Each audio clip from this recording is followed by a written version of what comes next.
wage slave. Yeah.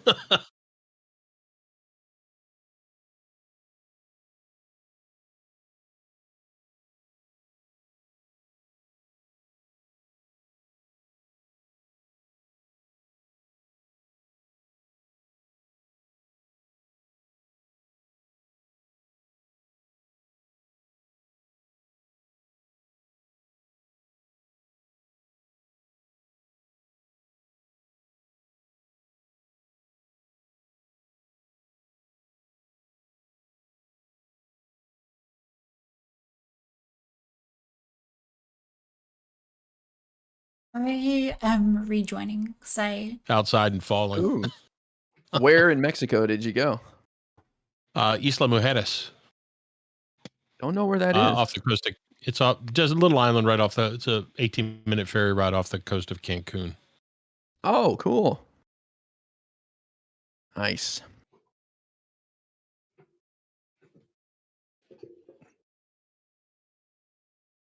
Okay, so we're apparently in the room we're going to be in. Is that correct?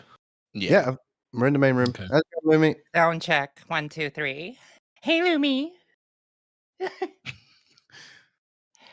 Lumi, I followed you for like a long time before I even started streaming, so it's like pretty surreal to see you on a panel. What do you mean by with me. followed, Rhizome? What do you mean? Oh, hi. No, I'm hello. What do you mean by Okay. followed? I still Okay. follow. You can check my followage if you want. Oh, Vet that claim. Oh, people.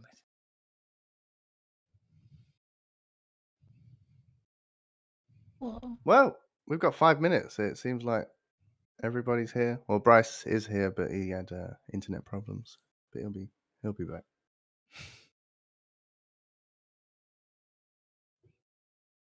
Good stuff. Hi, Lumi. How are you? All right, all right. I'm doing well. How are you? That was IRI, right? Hey, IRI. I'm awesome. How's your place? I haven't talked to you since you got your own place. Oh my goodness, it's fantastic. I just finished putting up a desk in my room, so it's always exciting getting additional extra space, you know. Heck Okay, yeah. why does everybody say hi to Lumi and not everyone else? That's Hi, Christian. Hi, Josie. Hi, Taj. Oh, I'm spoiled. yeah. Hi, Lumi. Hi, Lumi. Center square as well. That's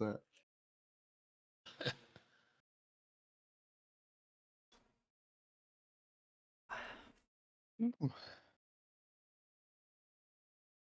me just a second, guys. I'll be right back. oh, that's what they all say. I haven't met Christian yet. Christian, are you on Twitch or YouTube? What do you normally do? YouTube, definitely. Okay. Twitch is still a relatively new platform for me. Okay. Yeah. Well, welcome dude. over. Yeah. Well, thank you. I appreciate it. And is it Tough Taj? I haven't met you yet either. yeah, Taftash works. Or you can just call me April, whatever's easier. Okay. Nice to meet you. April, nice Likewise. to meet you. Yeah, likewise. And of course, Josie. How are you, my friend? I think she might be. Oh, she's muted or deafened. Yeah.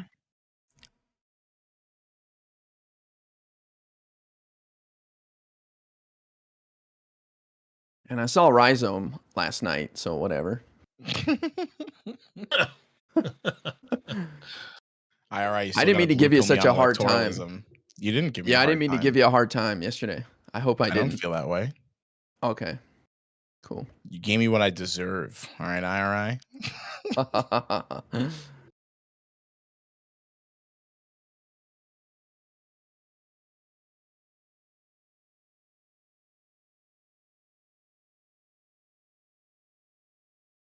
Is everybody streaming? I was live, but the Britney politically provoked black hole was causing my viewership to dip to a point where I'm just like, fuck that shit, whatever, I'm out. I'm trying to hit partner, so I'm like, I don't want anything to fuck with my average view count right now, you know? What is the politically provoked black hole? Brittany basically was in Sansal's panel yesterday, started to like talk about like rape when it came to when it's Stardust, and then like had like a like rage quit moment when Sanzal ejected her from the panel, and then she started to like brigade his and Stardust Discord and shit like that, as well as like the, as well as the white genocide memes and like the Graper adjacency. There's just like a lot to talk about there. So everybody's just been sucked into that all night. It's wild. I debated Brittany a little while back on like the little Timmy question and white genocide more broadly. Yeah. Yeah, she's a pretty big advocate for little Timmy. I think it's a little bit frustrating because she's like very hard to reach on the issue at all. Yeah. And Hello. Yo, Bryce. Hey. Hello. Wait, can you hear us? I agree with you, April. Yeah, I can hear you. I just don't know if this is gonna like stick. my hope would be to like, Try camera. because I have a more conservative perspective, like maybe try to empathize with her and her fears, but also provide a more healthy or viable, like long-term solution to the kind of things she worries about. But to be real, my perspective on it is she like thrives on attention, and she really hasn't gotten positive attention from the left, and it pushed her further to the right. And I feel like that's kind of it. I don't feel like she's really like wedded to her positions. I feel like she's just like, this is where I find the most allies, and I can kind of bite into it, you know? it's very possible. Yeah, and like the big contention that we had was that like she was making the argument that creating like an ethno state or like segregating people off was like a more politically viable solution to just like adjusting the cultural conversation around race, which I don't know. That seems like a crazy bullet to bite or a thing to argue. It makes sense when you're surrounded by as many like radicalized people as she is, though, right? Like people who are just like their entire worldview is online politics and like raging at Twitter, right? Yeah, I just think it's like a community thing for sure. She's like a total lib. She's she loves Pete Buttigieg, and everybody just gives her grief over one thing, which I get it, but like I'd rather focus on the stuff that we can connect on. That's the only way you're gonna convince anyone of anything. I agree with you there, IRI, but it's also, that one thing's pretty bad. She puts it in people's faces, right? Like she comes into chat all the time and like makes that the issue and makes that the center of like discussion. But also that was my strategy with her, is to like really try to empathize and like connect on shared values, and it just was not the most productive. I think that your stream title is, contains provoked, right? I mean, you ought to figure you're going to get some fireball stuff. I do think her audience was a little bit like more receptive though, which was good. All right, Dylan's going to interrupt any second, so yeah, I assume. Have a good night, everyone. Thanks, Message if Danabo. you need anything. Thanks, Danabo. Thank you, I'll be in the Danabo. background. Thank you Take for the care. invite. Danabo.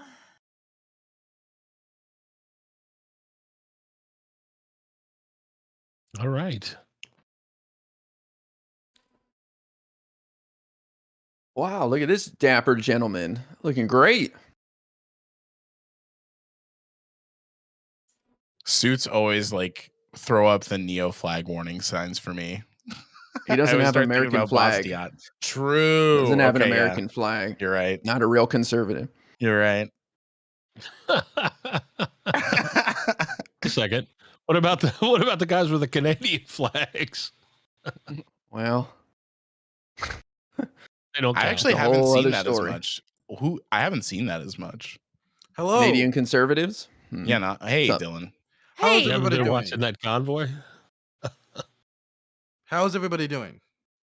Doing all right. Doing Yeah, well. doing good. How are you, sir?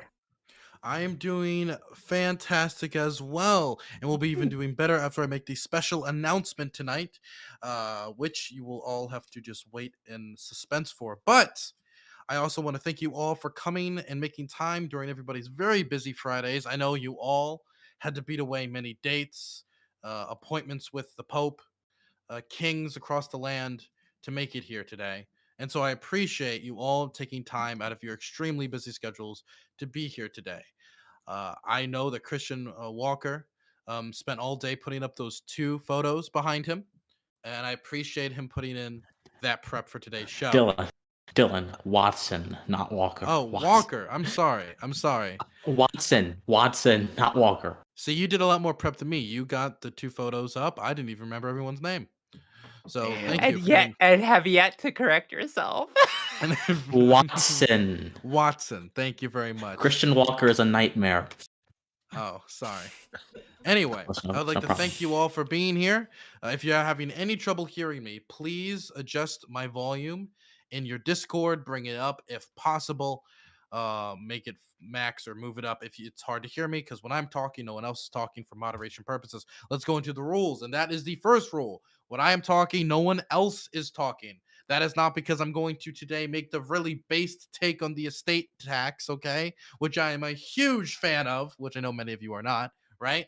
I will not be talking about the estate tax or any of the issues today. So just when I'm talking, quiet down. I don't care if you're in the middle of a back and forth. You shut up. Makes my job 10 times easier. I will mute you if necessary. Don't take it personally. It's all just business, baby. Second one. We will not go after people's immutable characteristics, okay? If you go after somebody from being Canadian, which I know we all love to do, we cannot do that to the one lovely Canadian who has come today so we can talk about one of our issues, our token Canadian, okay? You cannot go after him and bully him for being a maple drinker, okay? And thirdly, that's the only immutable attack we're going to allow today, is what I just said, okay? Nobody else. Do as I say, not as I do. Other than that, there will be a small intro period of about 1 minute. Try to keep it short. It is just to establish your position, not for you to give like a large soliloquy for everybody to then have to respond to your essay. Just to establish your position with maybe a few key points. Keep it short. Same goes for outros. In between, though, there will be an open period where you can go back and forth. Try your best to follow our rules and make sure you give other people time to talk and keep interruptions to a minimum, but I will not police your kindness to one another, okay? So don't look to me if somebody said something to you mean unless it goes outside of the immutable characteristics. But if you do go so low that it disgusts me too much, I might intervene, but it puts me in an awkward position. Other than that, I think that's most of the rules, except for one last thing, and that is if you find it difficult to interact with a panel space and you can't get a word in, raise your hand. I will write your name down. But please wait, because I'm going to let the conversation move on naturally. I'm going to let people develop back and forths, 1v1s, 2v2s during all of this, right? And I will eventually make sure you get the time to talk. But that eventually is a key word. Don't think that by raising your hand, you just got the magic free ticket to talking time, okay? Wonderful. Is there any confusion about any of the rules or any questions? No. And if not, then we're going to have everybody introduce themselves shortly and quickly if possible. I'm going to start in the bottom left-hand corner with a Hippie Dippie recruitment show alumni. We're having more and more of them on the main show these days. Rhizome. Thank you for that, Dylan. Making me feel so proud over here. I feel like I'm like a special kid that you're helping through the program or something. But yeah, I'm Rhizome. What's up, everybody? Thank you, Dylan. I stream on Twitch. It's mostly just like cozy, critical, political, and philosophical discourse with a good dash of irony and absurdism and some contention built in. So yeah, check it out if you want to. And thanks for having me back, Dylan. Happy to have you. I see a few people asking about my shirt. It says I voted for Hunter Biden's dad, if anybody was curious in chat. We're going to move it now on to Taft. Great. I go by Taftage online. You can follow me at Taftage on Twitter. You should probably see a little name with how it's spelled on my screen. I try to do center-right sort of politics. I'm pro freedom of enterprise, generally for like limited government and whatnot. Try to present a version of conservatism that is maybe palatable and interesting to people on Twitch. So yeah, looking forward to a good discussion and to the next person. Wonderful. I'm now going to throw it over to MPU, also known as More Perfect Union. Everybody, I'm the More Perfect Union. I stream occasionally on Twitch and, participate in panels and things like this. I'm a constitutional conservative. I've been around a long time. I've seen things go well. I've seen things go badly. And I'm not necessarily opposed to social policy. I just think we need to make sure that it's always rooted somewhere within the Constitution. So most of my contention with people is not what they want to do, but simply how they want to get it done, how it gets affected. So anyway, I'm looking forward to being a part of this. Some of you guys I know, and the rest of you people I will get to know. Thanks very much. Happy to have you here. Now we're going to throw it to C-SPAN's favorite correspondent. I am really important, IRI. Awesome. Dylan, thank you for having me. It's always fun to be on the Hippie Dippie with all the rock stars of Twitch politics. I go by I'm really important. I am a constitutional, liberal, anarcho, Capulet, Bidenist, and I focus on C-SPAN. We like to see what's going on in the House and the Senate, what our elected officials are up to. We'd love to have you. Midterms are heating up. The people of Texas are already voting in early voting right now, and their primaries coming up on March 1st. So we're in midterm season, baby. Let's go. Happy to have you here, IRI. Now we're going to throw it over to the legislative queen, Josie Rose. Hello, everybody. Thank you for having me. It has been a while since I've been on a Hippie Dippie, but I am back now. You can find me on Twitch TV, Josie Rose, or not dot, there's no dot there, Josie Rose C. And you can also be a part of our Discord at Josie Rose, I'm sorry, at the Love Nest. Sorry, it's been a while. I've been working like 55-hour weeks for the last 2 weeks, so I'm just like a little drained. So I'm really excited to like let my hair down and talk about this stuff. So thank you for having me. Happy to have it. Now throwing over to the comfy crusader, Lumiru. Hi, it's me, Lumi. I'm an intersectional feminist that talks about a range of topics: women's liberation, men's liberation, sexual liberation, all of the liberation. Tomorrow we'll be talking about some topics related to sexuality and philosophy, so I'd love to have you there. Stream on Twitch at twitch.tv twitch.tv/Lumiru. You can find me on Twitter, Instagram, Lumiru, Luv, Lumiru Love, and looking forward to the conversation. Oh, politically, I'm like leftist, but figuring it out, somewhere in that direction. So good to be here. Thanks for having me. Happy to have you. I'm now going to throw it over to Mr. Watson. I'm just going to say that. Mr. Watson, a mainstream star that we've brought on today. You're too kind. Yeah, so I'm Christian Watson. I make political content on YouTube, political commentary, social commentary with a twinge of philosophy, I like to say. My politics is I'm a conservatarian, meaning I believe that in the American sense that our traditions are very important, but if we're going to preserve them, we also have to respect individual liberty, individualism. And so I look forward to having a good conversation tonight. Happy to have you. And now we throw it over to another Hippie Dippie alumni. We have two Hippie Dippie Recruitment Show alumni. We have two on today. Bryce. Wow, you make me just feel like I'm on a taxi squad or something on like the B team of some professional sports team. But thank you. It's good to be here. It's my first time being here. I'm Bryce Live. You can find me on my Twitch, Bryce Live, BRIS Live. I consider myself what's called a progressive conservative. It's going to be something that's going to blow people's minds, but I tend to align myself more closely with like an idea of like paternalism. I think I try to be a little more pragmatic and like realistic about the nuance and things like that. So I try to bring the cognizance that like progressive policies are good, but we still need to preserve things like capitalism, hierarchy, class, and all things that are great about our societies. Happy to have you here, and I love the suit. Sounds okay. We're going to go into the first topic, and we're going to start it off hot. The trucker protest takes another turn as Trudeau uses the Emergency Act to, in a quell or quote unquote deal with, however you want to frame it, with the protests in Canada, the truckers' protests, as arrests are being made on the ground and more police gather and move in. So my question is, what do you think of Trudeau taking this action and of the arrests being made across Canada? I'm going to start with the Canadian, Bryce. All right. Well, in terms of Canada, I think Trudeau overstepped, and I think he showed in the Parliament speech today, or sorry, yesterday, when they got into the debate about the usage of the Emergencies Act. And I think he showed that he really had no idea what he was doing when he enacted that. He might have thought about his father, because his father was pretty famous for just watch me. He didn't. Okay, is Lagging? your internet seems to be Yeah. cutting in and out for a second. So I'm gonna move on and we're gonna come back to you if that's possible. Okay, we're gonna throw it over to Christian. Yeah, so just to put it simply, Justin Trudeau is a textbook example of a tyrant. He is someone who does not worry about justifying his positions in morality or anything outside of his own arbitrary power. The Canadian truckers are doing something that is quite well. They are resisting a unjust imposition upon their bodies for a profession that doesn't even really interact with a lot of people in the handling and shipping of their goods, truckers.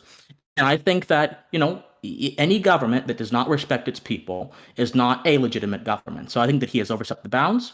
Emergency powers have been historically used to suspend, Giorgio Angama called it the state of exception, to suspend the normal rules of things and to institute totalitarianism. And that should really scare anyone who cares about a free society, in my opinion.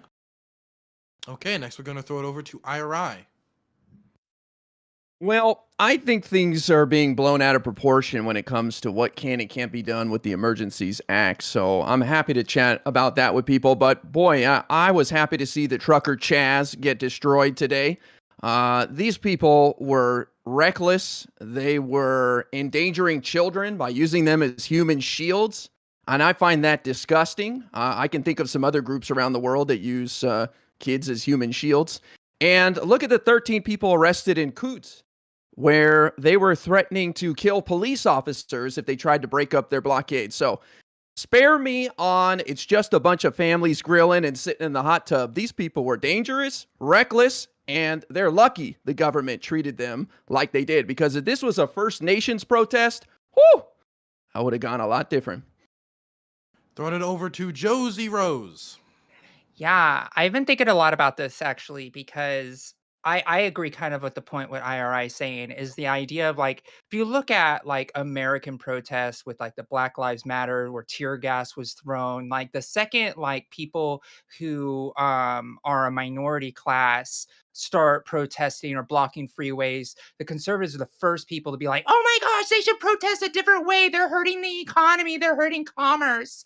And they get all upset about it. But the thing about it is this has been going on for 18 days plus, and it is hurting the economy of Canada. And the thing that they have the ability to just carte blanche break the law and just say, hey, we're breaking the law. It's a protest, so we get to do this. This is what needed to happen. I'm not familiar with emergency powers. I will take a look at those type of things a little later, but this needed to happen. This should have happened sooner. People blocking roads with heavy machinery and not allowing commerce to happen. Like this is not just, hey, we're arresting truckers. This is protecting their national interest of actually making sure they have trade. So I agree that this should be happening and this should have happened sooner. So yeah. Okay, now I'm going to throw it over to Lumiru. So, as for the emergency powers, I don't know that I agree with freezing assets and the whatnot, because I think that's an overstep in terms of government having more covert power. I would rather them go forward and arrest people more openly and have due process for them. I think that's quite important. But yeah, absolutely. I do think that this protest has gone on quite a long while and it is causing issues. It seems statistically, looking at the polls, that generally Canadians were not supporting it, as well as 90% of Canadian truckers were already vaccinated. And so to act as if this is something that is really the truckers coming forward as a labor movement, I think is very unfair. It seems quite clear to me that it's the leaders in it were more were a lot of them weren't truckers, and that's concerning to me. So I think that this needed to happen, and that's my position. Okay, now I'm going to throw it over to Rhizome. Yeah, I've of two minds, I suppose. Like, obviously, the protests kind of got away. Like, there really were no clear-cut goals. Like, it wasn't really like a workers' movement, as they were saying. It seemed astroturf from the start. So, like, the idea that this was even something that like people wanted or thought was necessary can like be called into question. But when it comes to Trudeau and what he's doing, I really think that this is a sort of ends justify the means argument, and I really don't think that the needs of the many like justify I don't think that appealing to the needs of the many and outweighing the needs of the few is like really justifiable. And his quote in Parliament was, "We're doing this for families, businesses, and the economy." So just like outright admitting like it's for the flow of money. This could not be dealt with any other law under our system. I don't think people should be punished for that. I think that that's a failing of the system. And we did it because that's what good leadership would do. I mean, it's just an empty platitude. So like while the protest was protest, whatever we want to call it, probably should have stopped or should stop, and people aren't supporting it, I don't think the way that it's being done is very moral. Okay, and I'm going to throw it to MPU. Yeah, so I think you have to really seriously look at this and say, should he have done what he did? Is it an overreach? And what in fact was the overarching problem, right? What was the thing people were trying to get done? This convoy has been going on for several weeks now, and they were pretty clear about what they stated at the outset. And I know people like IRI and others on the left say that, well, these people, they're threatening people's lives. Yeah, there are certainly some criminal elements in there. And I think it's true to say that the longer that this has gone on, the longer the media attention has been on this, right? Just like BLM with Antifa and a lot of things that went on in Portland and stuff like it, Chaz in Seattle. The longer things go on where it seems like people are sticking their thumb in the eye of the government, then more people are going to be interested in sort of hijacking or glomming onto that, right? So I think the things that people are saying are problematic about what's going on in terms of behavior. Those are fringe elements. Those are people that are simply taking advantage of what's going on. Now, it is important to understand that they're in Ottawa. They've come across the country, okay, and then they have listed a set of demands that were actually pretty reasonable. And as I think Christian said earlier, in his opening, they don't interact with the public that much in their job. And they were basically told, screw you, I'm the government, we're going to force it down your throat. Okay, that's not the way a responsible government who is responsive to his citizens acts. They could have said, let's come together, let's have a consensus meeting, let's talk about why we need to do this or how we can modify that behavior. They didn't do it. And what you're seeing in Ottawa with the blocking of traffic and the bridges and everything else, this is really a second or third order effect of the government not being responsive to begin with. Now over to Taft. Yeah, I agree with a lot of what I've heard on the panel so far. I mean, I think that when you have such a mass movement of people who are frustrated with mandates, I think that the appropriate response is not to enact emergency powers and begin freezing people's bank accounts. That seems like an incredible overstep of the government. And it's a really scary precedent that this is what you're going to be doing anytime people in your country, citizenry, have issues. I think the appropriate response from Trudeau would be to try to really understand, these issues. And, as people have said, as Lumi said, most truckers are vaccinated. These people aren't crazy conspiracy theorists who are like against vaccines in total. What they want is to lift mandates, and they want to get rid of this COVID tracker app, which is making their business and their lives really difficult. These things sound like the kinds of things that a responsible government needs to work with people on and to, try to fix. And I think the Emergency Power Act is just, it's a complete overreach for sure. And, I think there are some environments, some protests where it is, appropriate to enact emergency powers. But I think that you are hard pressed to say that this is one of them, especially because, frankly, I think the trucker demands are quite reasonable, quite temperate, and quite moderate. So I think it's, a complete overreach and totally unwarranted. Okay, intro section is done. Is there anyone who wants to? Okay, Oh, sorry. Josie, I if was you going to wanted to start us real off. quick. Yeah, I Okay. just wanted to say as well, that the reason that the Emergency Powers Act was like instated was the local police in Ottawa wasn't doing their job. They were very sympathetic to the protesters and weren't enforcing the laws. So it really forced the national government of Canada to actually do something because it wasn't the local control wasn't actually doing their job and actually citing and making sure that these people were moving out of the way. I just That wanted to just add sounds to Josie, me isn't again that like pretty we're bad? punishing people for the failings of the government and like the failings of the infrastructure that we all rely on to like make sure to ensure our freedoms. Like, I don't know. I mean, it seems like there's a popular movement in Canada. A lot of people are incredibly frustrated by these mandates and by this, COVID tracker app. They're very sympathetic to this working class movement. And so we see that with the police, right? And people in general. And so the solution is now suddenly like, well, because people are sympathetic to this movement, we need to crack down, double down hard, and enact emergency powers. That doesn't seem like the solution to me. The solution, when you realize that you've got a sympathetic population, is to think, well, my job is to govern in favor of the people and to enact their will. And so I'm going to, seriously think about what they're asking. Well, It's the will of the interesting that you people weren't aren't with the protests, right? I'm Yeah, sorry. most people aren't supportive of this at all. Yeah. It's a very small Well- group that's supportive. I Very Well, I don't mean, think a it's third. Look, a third of your population is a significant problem Yeah, it's not. you have to contend with, right? Most, I'm sorry, Taff, but it usually only takes about 1.5 to 3% of a population who rises up against an existing government that can literally topple a government, can completely break a governmental system. Link, Now, I'm not. link Now, these people are sources not on- trying to do that. They're just trying to get on polls and their chat. demands heard, and they're not unreasonable. And one They are second, unreasonable. hang No, on, hang on, one second.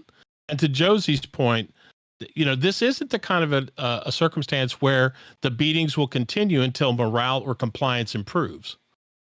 Just to be where are you fair. getting a wait, third wait, from, before anyone MPU? talks, before anyone Where are you talks, I getting need a to say something. third from? The thing is, I think that's the important, problem really here quick, is that it Bryce. doesn't matter. He It doesn't gave us a matter. number. Okay, I just want to know where that number is coming Wait, from. wait, You can go wait. back- Okay, wait, I wait. believe go it's back to the- mandate wait. support that he's talking Okay. about. Okay, is that Stop. true, MPU? Stop. Well, Okay. So we're gonna have Bryce talk because he didn't really get an intro. So when I hear what he has to say quick, then we can go forward with this line of questioning. Thank you. Never mind. All right, MPU. Yeah, where is Right. the third coming from? Rip. I tried so hard. I think I was watching IRI stream today, and somebody actually posted in chat. It said about 2/3 of Canadians were against the truckers, and 1/3 was in support of it. I could be wrong. I could be wrong about the actual fact, but that's just a number I pulled out of. I believe it did was link IRI a stream earlier poll today. in the group chat if you want to take a look at that. Yeah, I have a poll that's 32% people support, but only 17 like a strongly support. And like Yeah. 15% are somewhat. So it's like really So only that's the 17% of people third. strongly support. Yeah, but like somewhat Well, support is yeah, like, but- I guess like they're doing something. But I mean, yeah. can we but, talk I mean, about their come on, if you at demands, least though? but if you Yes, at least please empathize talk with about the the thing, right? I demands. mean, the bottom here- line is right. So we're still talking roughly a third versus 2/3, right? Can Okay, we just so I cede just that want to say point? something really quick before my internet shits itself again. I think. A really big thing is that it doesn't matter what you sympathize, where people lie, what people align with, whatever. The problem is that we have a huge amount of population that are like dissatisfied and they're like feeling disconnected. They're disaffected, and clearly they're in like some state of mind that they're either participating even in like small percentages in things like the Soldiers of Odin and other like fringe groups. So clearly this is something that we need to address and like deal with. And with regards to like what Josie said, there's a main thing that can happen in terms of like policing, right? So if the Ottawa police are not doing their job, then Ontario, the OPP can step in and do their thing, and the RCMP can step in and do their thing. There wasn't necessarily a reason for Trudeau to enact the Emergency Act, which is not real. It's more of like a posturing thing, right? And it's also really just trying to harken back to his dad. He's trying to like role play being his dad. There's a huge amount of Exactly stuff it. when you look at the literature of RCMP and OPP in terms of what they could actually do to either disperse the crowds, to like interact with them. The Amnesty International has like a guideline on how you interact with protests as police. We have examples of in the U.S. where they're like armed black nationalist groups that don't get the same treatment as this gets. Like we want to be synonymous in our responses to these kind of things. We want unity in our responses and how we treat these kind of situations and these people.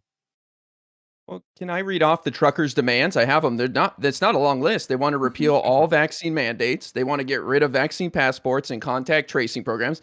And they want government officials to resign if they're not willing to do that. You guys just had a huge federal election in September of last year, reaffirming people's support of these mandates. These mandates are very popular in Canada. I'm sorry, but a very vocal minority is not going to dictate to the majority of people what's going to happen in their country. I don't care. It doesn't matter if we don't need a vocal minority to dictate what's going to happen. We will still listen to the vocal minority. We're still not going to just we listen to them. We heard them. We listen to them. We don't let them camp out in our capital.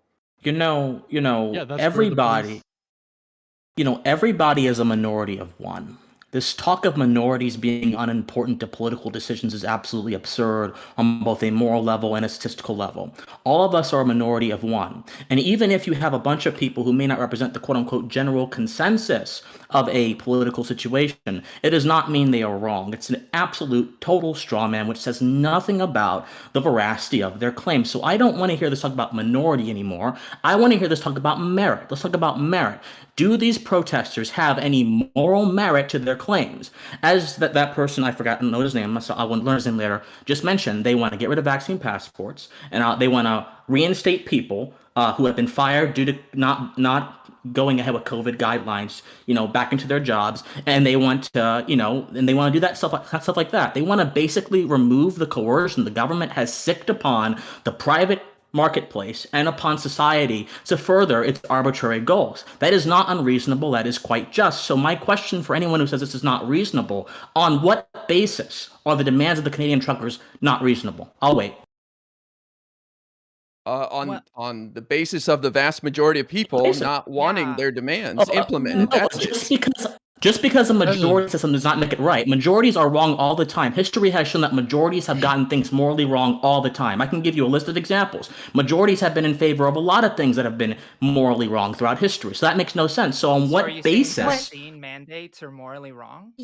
Yeah. Yes. Oh yeah, sure. Well, there you go. We fundamentally disagree then, because public safety is the priority. Okay. Well, that's fine. We can it's okay to disagree. Most people want that. That's fine, but Trudeau is not letting his citizens dissent in a meaningful way. What he is doing is he's saying that he's right, the quote-unquote science is right, the quote-unquote government is right, and everyone else needs to just take a back seat and be under his boot. And that is not a reasonable response to I don't care if it's a minority or a majority who are rising up in righteous anger. So on what basis are their demands not reasonable? Because they're trying to be bullies and try to stop the security and trade of an entire city to get their demands met.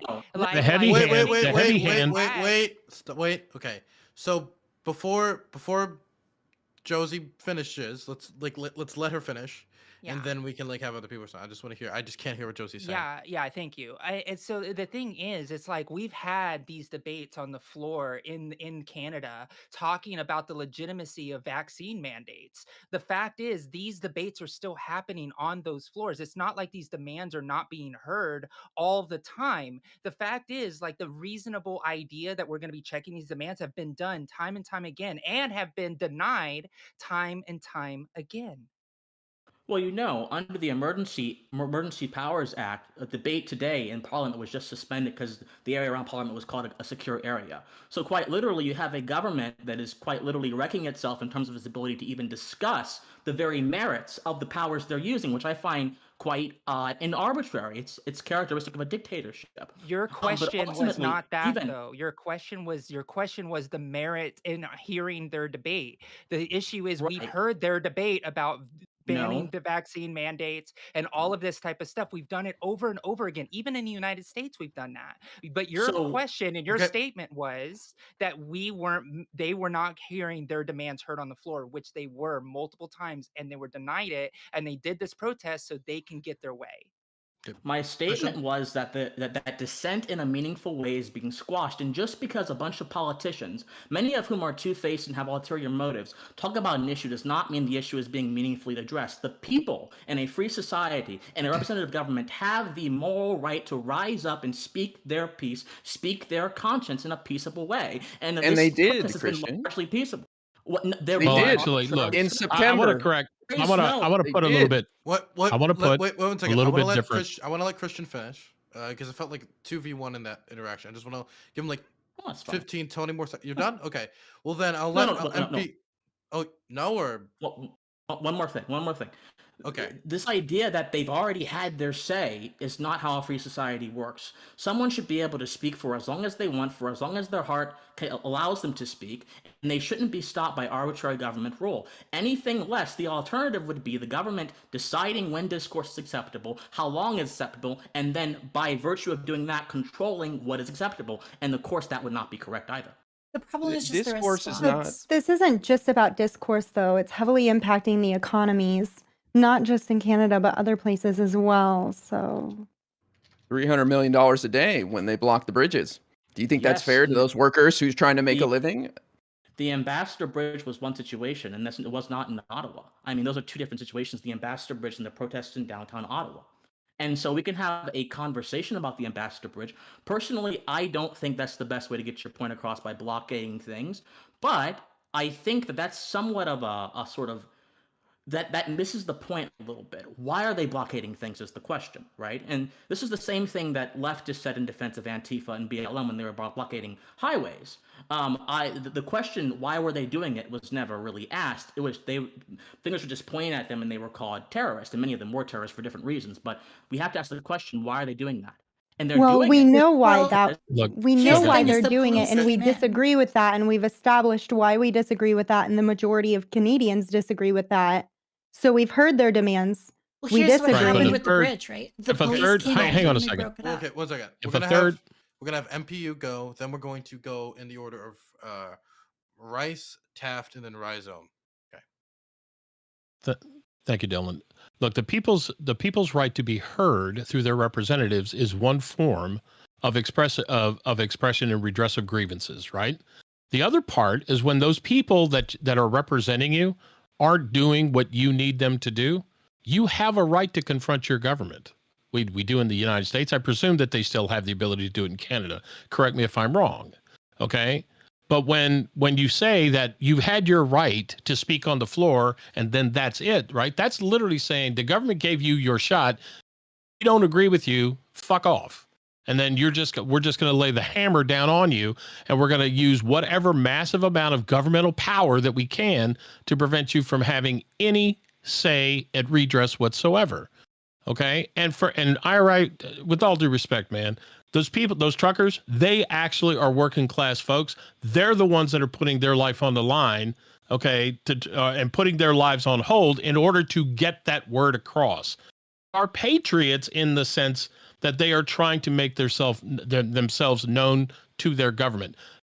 People that are out there doing the illegal stuff and blocking of the bridge, right? The bridge between the U.S. and Canada. No, I don't agree with that. I didn't agree with Black Lives Matter protesters blocking roads and diverting ambulances and stuff last year, right? There's no place for that. You can get your message out. You can do lawful protest. You can coordinate it out so you can do and get things done that you want to get done to get the message across. I think the government still has an ultimate fundamental responsibility to sit down with those people and not just simply say, you're all terrorists, you're all bad, and we're not going to do anything with it. We're just going to send the RCMP and everybody else at you and just beat the living shit out of you. And there have been instances where the police, the RCMP, has beaten the shit out of protesters who were like 70 fucking years old. Okay, Hey, so well, it's true on both sides. Tensions are high. Yes.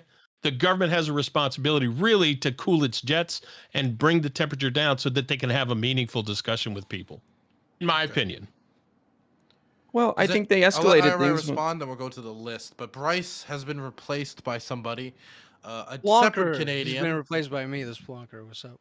Replaced by him. We have a list of Canadians. We keep them in a refrigeration unit below the studio. And That's how we keep. That's how we They're being keep stored our with the natural COVID vaccine, right? temperature. Yes, I store him next to the vaccine. Now we're gonna throw it over to Nice. IRI before going to the list. Yeah, look, I think that these protesters escalated things when they brought the kids there, when they started accepting money from foreigners in order to stay there. I mean, half the monies come from the United States and other countries. And so that's why the Emergency Act was enacted, because it allowed the government to freeze those accounts. I mean, can you imagine foreign countries fueling a protest in America? We would be outraged by that. It also allowed the government Like to Chinese money make funding it U.S. elections. well, it would also allow the government to make it illegal to bring kids to any blockade, which should be a basic thing that parents already know. But these people are so incompetent that they brought their kids as human shields. So let's talk about why. And also, the Emergencies Act, prevented foreigners from coming across the border, which a bunch of Americans were going to do. So let's be honest about why the Emergency Act was enacted in the first place. And it's because of those clowns and this astroturfed protest. These are not people trying to just express themselves. They had a chance to do that last year in September in the federal elections. The people of Canada handed the government over to Trudeau again and said, "We like what you're doing." That's how we do things in a democracy, my friends. That's how you do The things in a question is dictatorship. not about whether or It's not not we a should, dictatorship. break up illegal blockades. I think we all agree here that if you're like blockading a vital road that is needed for essential economic or health services or whatever, that's bad. And that's something that the police should get involved with. The debate that we're having is about the Emergency Powers Act, right? That's the topic in question. And Trudeau's use of the Emergency Power Act on a protest happening in the government against government policies is clearly not in the spirit of the act. And it's clearly an overreach, especially when it's used in this way to like freeze assets. I think that's an example of governmental bullying, which is, that's not the kind of thing that is, breaking up the blockade when you freeze assets, right? What breaks up the blockade is when you put in police there. And that's, what is appropriate. So yeah. Can I ask Taft, are you okay with half the money coming from foreign countries to fuel people sitting there in the middle of Ottawa? Yes, yeah, and I Why think does it's that bother you? appropriate for That's insane. I think it's That's appropriate for insane. Canadians but why- to donate Foreign to the. countries should No, not listen, meddle in other I think countries. it's appropriate for Canadians to donate to Black Lives Matter protests. I think that's an appropriate use of funds, right? And I think that you're painting it as like money that's going to the truckers is like necessarily going to these illegal activities or like violent riots, but that's like absurd. And I think if you can prove that like foreign money is like directly funding crimes, then you like stop that is. funding. It is a No, crime. You 'cause can't prove They're that. sitting the in this- majority of the Ottawa. protest is not violent. You're making right? an illegal. assertion you cannot back up. You're making an Who? assertion you It's cannot like back most up other IRS. protests, which is like the How am I majority making an is assertion? peaceful, right? And so What? But look, I just have to say this, right? We were talking about, oh, it's majority peaceful and all this type of stuff. When Is. More Perfect Union, you said that these truckers are patriots, and then you said, but some of them aren't because they're breaking the law and blockading the roads. Would you say that some of those BLM protesters in the United States were patriots too, for showing their freedom to be able to express and Yes. address? Yeah. No, some let of me. them are. I know where you're going with it, and yeah, I think so. Anybody that engages in peaceful protest, okay, has BLM a place. had a lot of peaceful protest. Yeah, it's Of course they Most did. majority. It No, was they- majority. Sure, Right? Sure they did. Sure they did. Right? Yeah. Sure they did. But it wasn't. But it was the extreme minority, okay, of people in the BLM protests that caused over $8 billion worth of damage. And That so burned are out truckers right now. That burned. Hang on. They're not. Well, how much damage did they Okay, cause? hold on. Whoa. Causing Stop. causes of trade. I want to dialogue this There's a back with different kind of Josie. damage. Okay, I said $8 billion worth of damage for BLM and the protests that went on in the United States in 2020, 2021. You say so. That's what's also happening in Canada. Show me where $8 billion worth of damage has been done by the fringe elements in this protest. Yeah, there's not fires. Canada's economy is considerably smaller, and they were blocking off areas to trade with the United States. It was already impacting the United You're States. talking about An That can area. have a economic lot, damage, property area. a damage. lot. Government has been One blocking area it. limited to I one understand the economy for differences, 2 years. Taft, and I hear you on that. Stop, everybody. there was 3 or 4 or 5 people talking at the same time, so I didn't hear anything. So if you want to Okay. talk right now, could you raise your hand, and I'm just gonna call on whoever's probably talked the least. Well, I'd like, no offense, I'd like Josie to answer my question Well, Okay. because I she got agree jumped with what because Lumi Lumi jumped said. on her. Okay.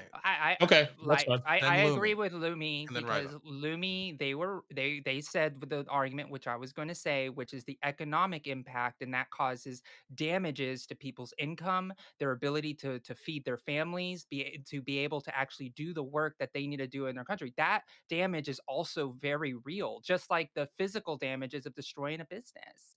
So that those things are very real for people. Those impacts are very real for people. So you're saying that the extreme fringes of this protest, which you agreed to, which are the people blocking the bridges and stopping roads and resources, and what Taft was saying about the medical abilities as well of being able to move resources around, are actual damages and actually breaking the law. So the fact is, like, we have to. Well, it we remains have to be seen if they're breaking the But law, the Josie. question is the They I mean, are the ones that appropriate are clearly response. breaking, the ones that are clearly breaking the law, yeah. But you're trying to draw a parallel and say that they're I also all say the breaking. Black Lives Matter people who are burning buildings and breaking the law were also in the wrong too. Okay, but you What about the wouldn't say people that that it's firebombed the appropriate to like courthouse in Portland? enact Okay. like an emergency act Wait, to what? freeze their Okay. assets, right? You Okay, wouldn't let's say wait for a that. second. So Taft, I agree with you on the Lumi, freezing yes. assets. I don't. I agree Oh, too. sorry, Dylan. Oh, I was giving it to you, Lumi. Oh, thank you. Yeah, Taft, I agree with you on the freezing assets. I think that's a dangerous precedent to set for protests 100%. Now, I think where we'll probably disagree is I'm okay with the more overt response. If the police are not responding and they are blocking bridges, I think it's important that we do get the military out there, give a warning, say, hey, you're blocking vital infrastructure. We need you to clear out. And I think giving that fair warning, hey, if you don't do this, we're going to come through and arrest because we need this vital infrastructure for trade, and then move forward with the people who didn't move. That's where I'm at. I agree that the covert response is not fair. It's without due process. It's an overreach, but Can I respond to this real quick? Sure. Yeah, so I think the question is really about what is appropriate response. And the Canadian government has the ability to call in on the RCMP in order to, like, you know, use police force if the local police are not assisting them, right? And they have that ability without the Emergency Powers Act. So the question that we're debating specifically is like the Emergency Powers Act specifically, is that an overreach? And yeah. Sorry, I didn't mean to interrupt you. No, you're fine. My understanding was that there was more providence power, that the federal government could not do that without the Emergencies Act, which is why I support it. My understanding was I'm sorry, I'm not familiar with Canadian terms, but basically the governor of the province would require they would have to call in and ask for help for that to be acceptable, which is why I would support the Emergency Powers Act. But I could be wrong in that case, and if so, then Just out of curiosity, believe that's correct, but we can. If the governor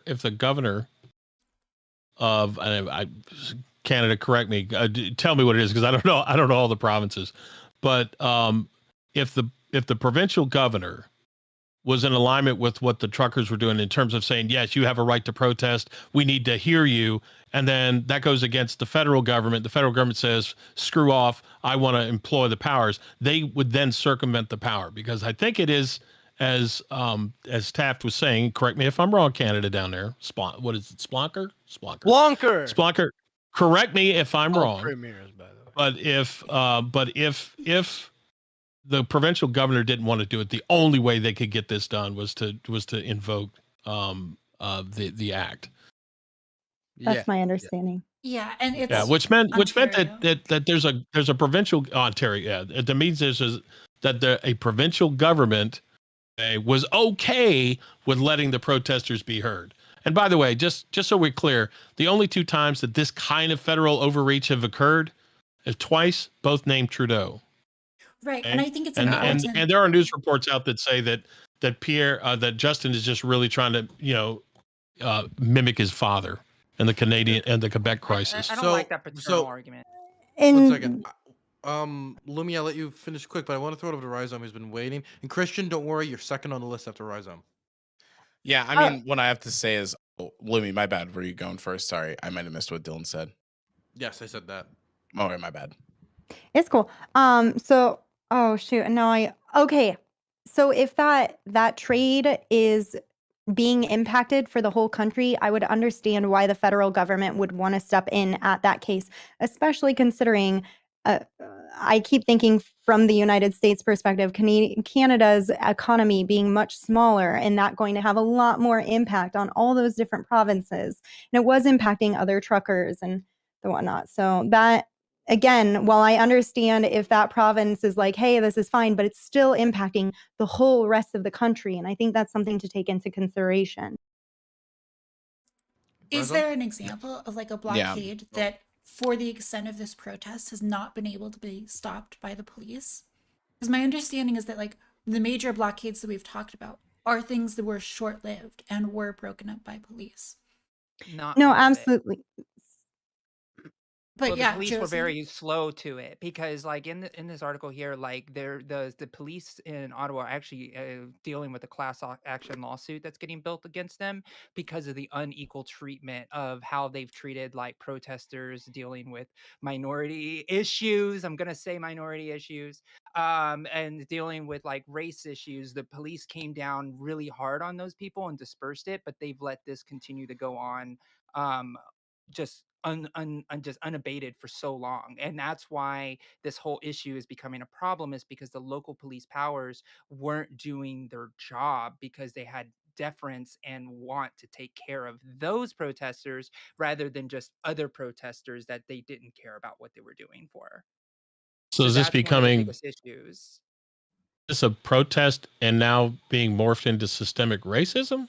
Am I No, hearing you? Yeah, I'm a little Okay. bit I'm talking confused. about the fact that the police were being very very strong on protests and dealing with race and breaking up those protesters when these protesters weren't really given the same type of treatment of breaking them up. Oh, okay. So you're It's saying very versus clear. prior events. Okay. Yeah, prior events, right? That's what I'm saying. And it, Okay. it happens in the United So that States would as be well in a systemic lot of racism. ways. Yeah, I'm sure there's some of that there. Yeah, sure. Okay. Because I've not heard anybody make that claim, but Well, I'm just saying that there's a class action lawsuit by the people of Ottawa suing the police departments because of that. I'm citing is it something that is it exists. explicitly related to this, or they're Yes. saying past treatment and now you're not doing the same thing now, so now we're going to sue? Well, yeah, they're talking about unequal policing in Okay. that particular sense. So And that is a problem, I the think. contention is that that's a justification for this Emergency Powers Act? Well, the police aren't doing their job. It's No, when you have I police get that, but like January 6th is a very good example of the police Yeah. way underestimating a particular demographic's ability to do damage. And I think that's what Josie's trying to getting at here. Let us not bring Now, in January 6th, because there's a lot more to that thing that can be reasonably gotten to in this debate tonight.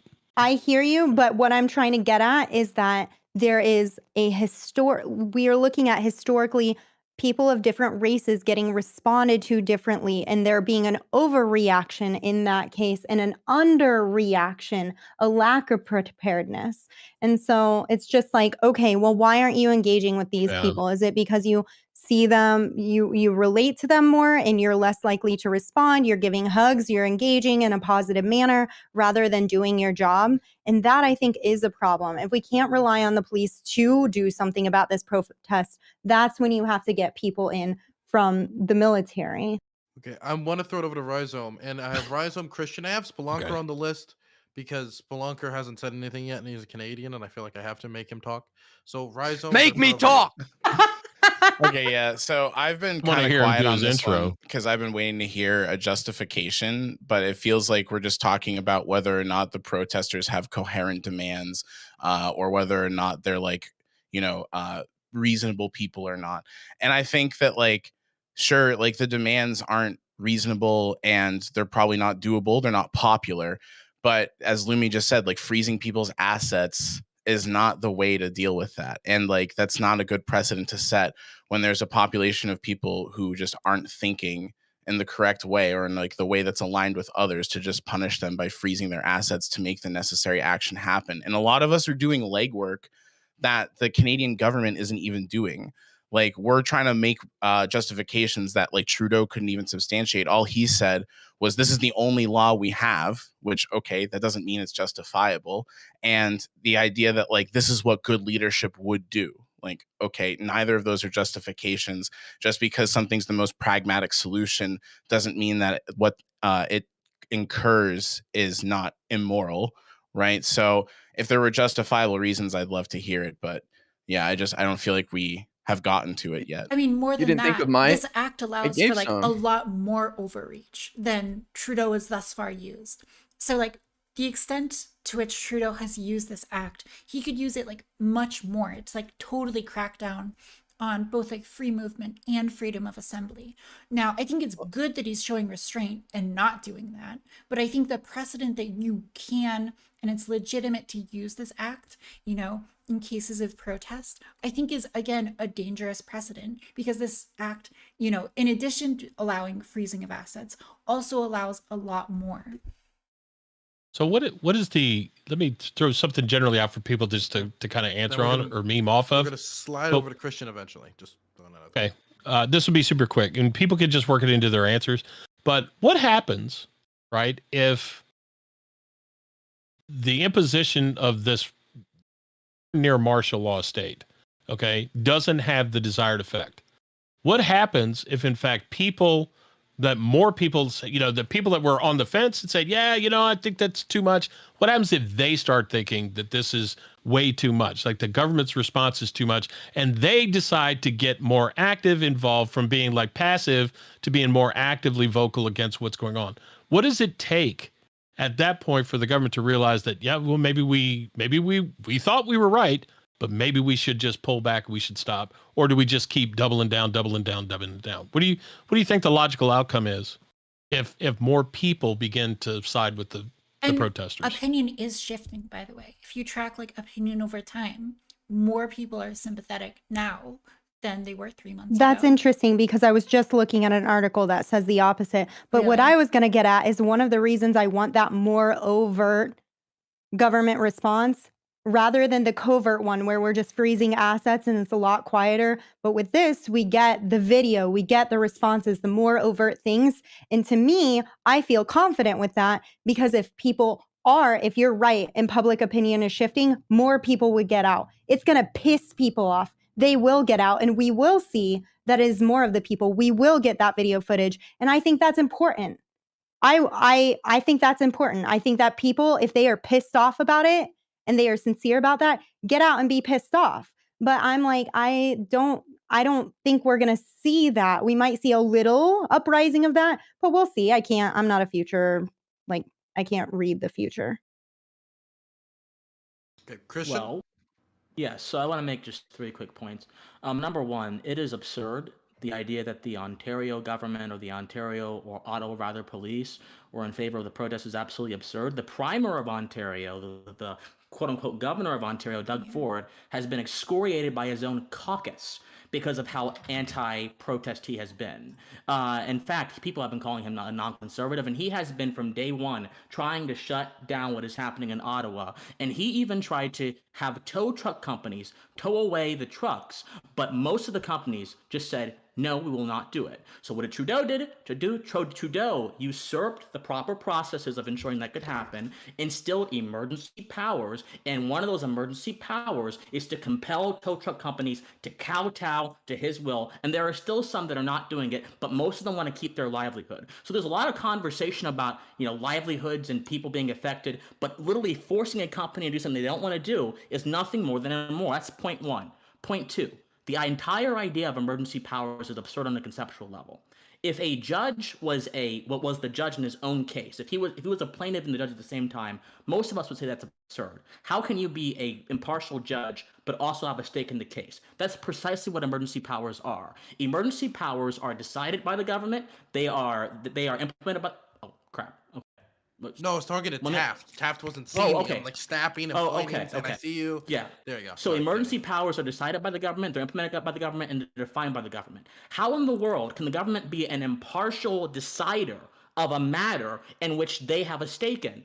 Trudeau's government obviously has a stake in shutting down these protests because Trudeau, from day one, has been trying to paint all the protesters as Nazis and Confederate sympathizers. So, obviously, he's going to invoke emergency powers to get rid of what he views as a political nuisance. If emergency powers cannot be executed fairly, they have no place in representative government. And number three, there have been several times on this panel where people are trying to make it seem as if the Ambassador Bridge is the same thing as the Ottawa protest. It is not. The Ambassador Bridge was an offshoot of the same kind of resentment. I do not support it. It was not correct. But people are pointing too much at what was happening and not enough at why it was happening, and they're ignoring the entire point. What was happening in Ottawa is nowhere near the level what was happening on the Ambassador Bridge. So let's stop trying to draw a false equivalence between the two. Okay, Well- so I see Taft, but I'm going to throw it over to Spelunker because he hasn't said anything yet, and then we'll probably throw it over towards Taft in a bit. Well, I'm ill prepared because I was having some drinks, having some talks with some friends, and I was invited. Someone was having some technical difficulties, but I am from Ontario. In the and I'm freezer? against. In the Sorry, in what the, was that? In the cooling unit that we keep downstairs. What are you talking about? The cooling unit? Yeah, we keep you The guys Canadian all Canadians in the reserves. cooling Oh, the unit for Canadians. day. Oh, Yes. I see. There's a joke around. Yeah, but yes, yes, I'm in the cooling unit, drinking and talking about, and some people were having some technical difficulties. I am for the truckers, and I guess I will start Based. by my stance on like why is the thing happening, right? Is because I guess some people have a stance on authoritarianism and choice, and I'm just here to say that in my ideal world, every employer would have their choice when it comes to the vaccine requirements. So if you run a business and you want your employers to be vaccinated, I'm fine with that. I'm just against the government imposing that on the government, the businesses themselves. And I think that's where there's a frustration. There seems to be a lack of communication. There's just I'm someone who was working for the government and from home. Yay, I was working from home, but I was laid off because they wanted me to get vaccinated. And I said, me personally, my stance is I will not get vaccinated if it is a mandated. I'm not against vaccines. I'm not anti-vax. But if you mandate it to me, I feel uncomfortable. And right now, I'm a healthy guy. I'm within the demographics, and healthy. And I've had COVID. So I just don't want to get vaccinated, especially because it's required. And so I was told, get vaccinated or you lose your job. So I've lost my Why job. didn't you get it when it was unrequired, when it was not required? Yeah. That's Because his I don't, business. because That's his I don't, choice. I'm It's my asking, and choice. if he wants to tell me, he can. because it is my choice. And I'm the type of person that it doesn't matter about a vaccine, product, a video game. Hey, guys, people pre-order video games, guys. I don't. I let you guys play it and see how shitty it is. And then I play it, or I don't buy it because I see the reviews. True. This game, hey, Yes. fucking Yes. Cyberpunk was Tell 'em. really shitty, wasn't it? Right? I didn't buy it. That game. It sucks. It has a bunch of bugs. I Yeah, like that prove him game. right. Yes! Prove him wrong by getting COVID. Exactly. So you're No, a but rebel I've had edgy COVID, boy. but my dad, who's Ye- vaccinated, triple vaccinated, had the flu shot. Triple. Why He not felt quadruple? worse than I did. Quintuple? He What was the like, fuck? "What the fuck is this?" He's I only wish had I 3 was shots? unvaccinated, he said. But listen, I look at my vaccinated friends and I go, "Good for you, you got Wait, vaccinated." quick question, quick question.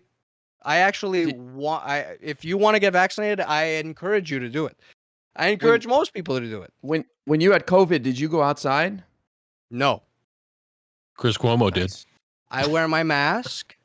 Mhm. And that's another thing, right? And especially if it wasn't enforced by the Well, government, let's especially. let's keep it semi on topic.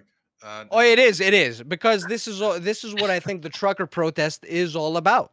Uh-huh. The Yeah, trucker but the question is protest about the is- morality of the This Emergencies guy's Act. Canadian, Dylan. I think he I knows know, the but I topic mean, the very well, Emergencies okay? Act good is a point. response to the truckers. Let me. I'm a Yeah. Canadian guy, and Are you I was American just explaining to him? Apparently, Yeah, I'm Dylan. so Let's- sorry. Yeah. Okay, Yeah. so let's fast forward, right? Let's fast forward. All this Mansplaining. shit's happening, and we're frustrated. It's this trucker thing. It's been 2 years, right? It's not a one thing that made it happen. It's the last straw that made this trucker thing happen. And I'm against the Nazi flags if they're not feds and whatnot. I mean, there's Nazi flags out there. Fuck Wait, them. are you okay with you know, Nazi flags by feds? Come on, I let's hate not, Nazi let's flags. not rip the conversation apart. I know. Well, I need to introduce my stance, right? Well, yeah. I'm trying to fast forward it. I'm trying. I'll make it quick. understand your I'll make it quick. stance. You've made it not quick. We have to move on to somebody else though. Well, I must. Well, I'm new here. Okay, Why so not? so the Emergencies Act, I think it's inappropriate. I just think it's inappropriate because you're now defining what assembly is inappropriate and may cause violence.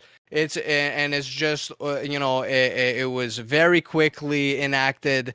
It didn't there was no I guess that's my sign. I would like to let it get because you seem annoyed. I just oppose the Emergencies Act, right? Let's just there you go. Dylan, I see why you need the remedial program think- now. So I think I I enjoyed think that. this is resolvable enjoyed by that. simply saying that Trudeau. What do you mean? has Wait, a hey, set of whoa! precogs. I did a great job. You I did. did a great job. Oh, I you just did a look at great their job. faces right now, and this guy just stroking his chin. Let's just move it on. I did a great job. What's wrong with me stroking? I my agree. chin? I did a great job. Well, Keep going. I You must, did. must say something. I feel like I got to. I feel like I got to get my meme back in there. So Trudeau's By got the way, 3 my precogs. podcast is That's how called he knows. Chance of Flurry. Let me just Okay, plug we- myself okay, in. we got it. Before Yeah. he gets kicked. Before he gets kicked. Fucking he's Okay, follow using with his the time I Chance wisely. like of this Flurry guy. podcast. It's the best Canadian podcast. Okay, go. Okay, we got it. Please. I must say something. Okay. So We'll get it on the there's- outro. There's a few people who want to say something, but Taft was next, so I want to throw it to Taft. Yeah, I have a real quick thing to say. Just going back to what Lumi and I were talking about as far as polling. I was looking at an Angus Reid poll. It's like a nonpartisan national poll for Canada.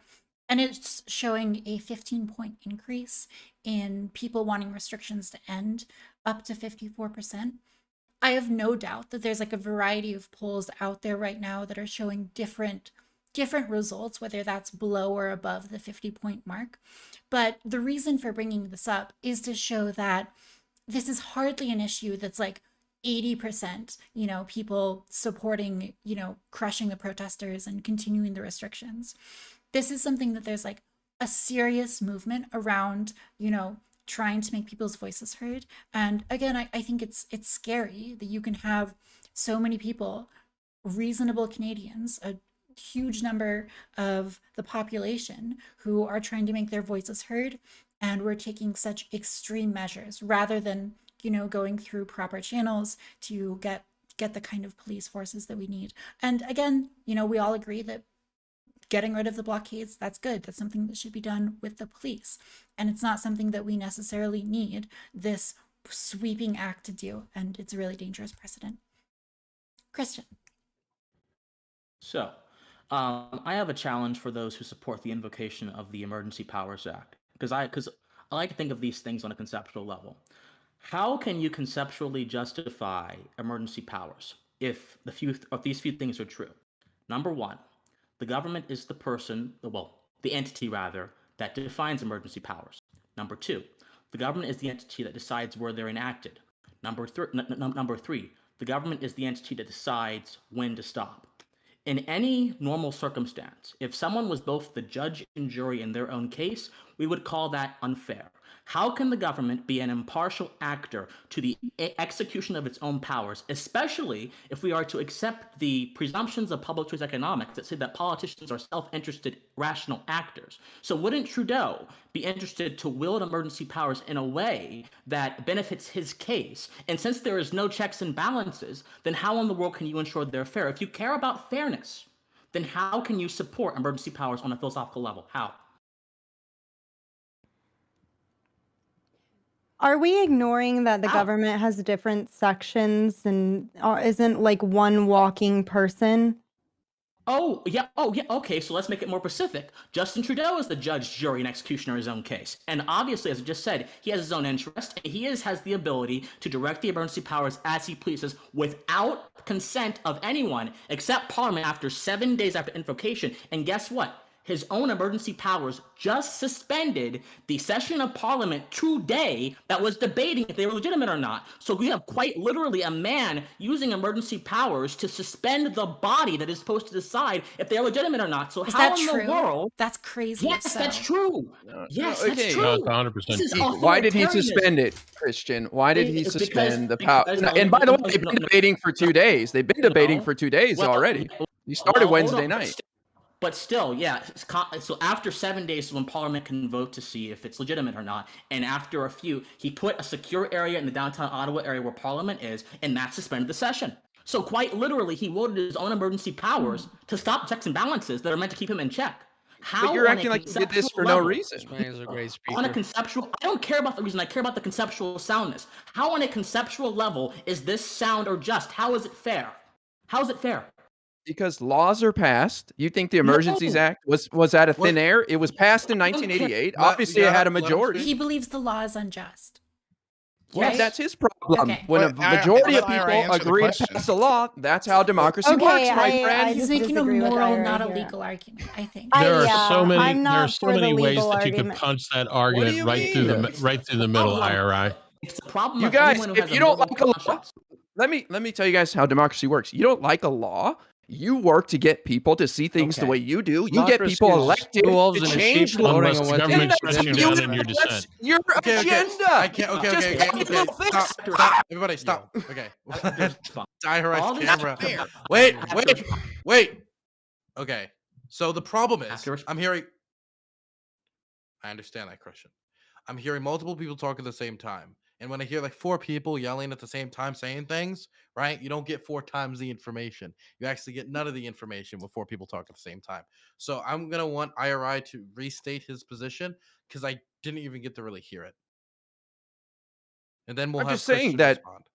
obviously the Emergencies Act passed in 1988, so it had a majority of the people. That's how you pass a law. If you have a problem with the law, then you get people elected to change it. So listen, you're ignoring all the reasons why the Emergencies Act was invoked this time. Also, it has an expiration date of 30 days, so it's not like it could just go on forever. And it was used for this one day I to wanna add stop something debate to for that a point. moment. May I? It was stopped for a debate for a moment, so we could clear the area and get those poor children out of harm's way, just sucking up toxic fumes give me from a the break. trucks. Sitting there with fuel cans that could explode at any moment, and putting. Oh, I mean, come people on. using Now- these now- little no, no, kids no, as no. human shields is so Hyperbole. disgusting. Okay, this sort of moral hyperbole platitude, there. this emotional platitude don't work in logical. Your whole argument are moral platitudes, and you're criticizing me. That's true. You're all moral platitudes. Your whole argument is moral platitude. A platitude is an empty saying. What I'm doing is I'm looking at foundational morality and making a decision. It's 2 different things. But I must respond. You're not I must king. respond. You're not No, I king, must my respond. friend. Yes, you're right. With And neither is Trudeau. Neither is Trudeau. with He's not respect- king either. He's But an with elected With leader. respect, with respect to these powers being 7 days. Stop. There's 2 people talking at once. We're going to let Christian. I said Christian was going to respond. MPU, you're next on the list. And then it's Lumi. Democracy killed Socrates. Democracy decided to institute Jim Crow.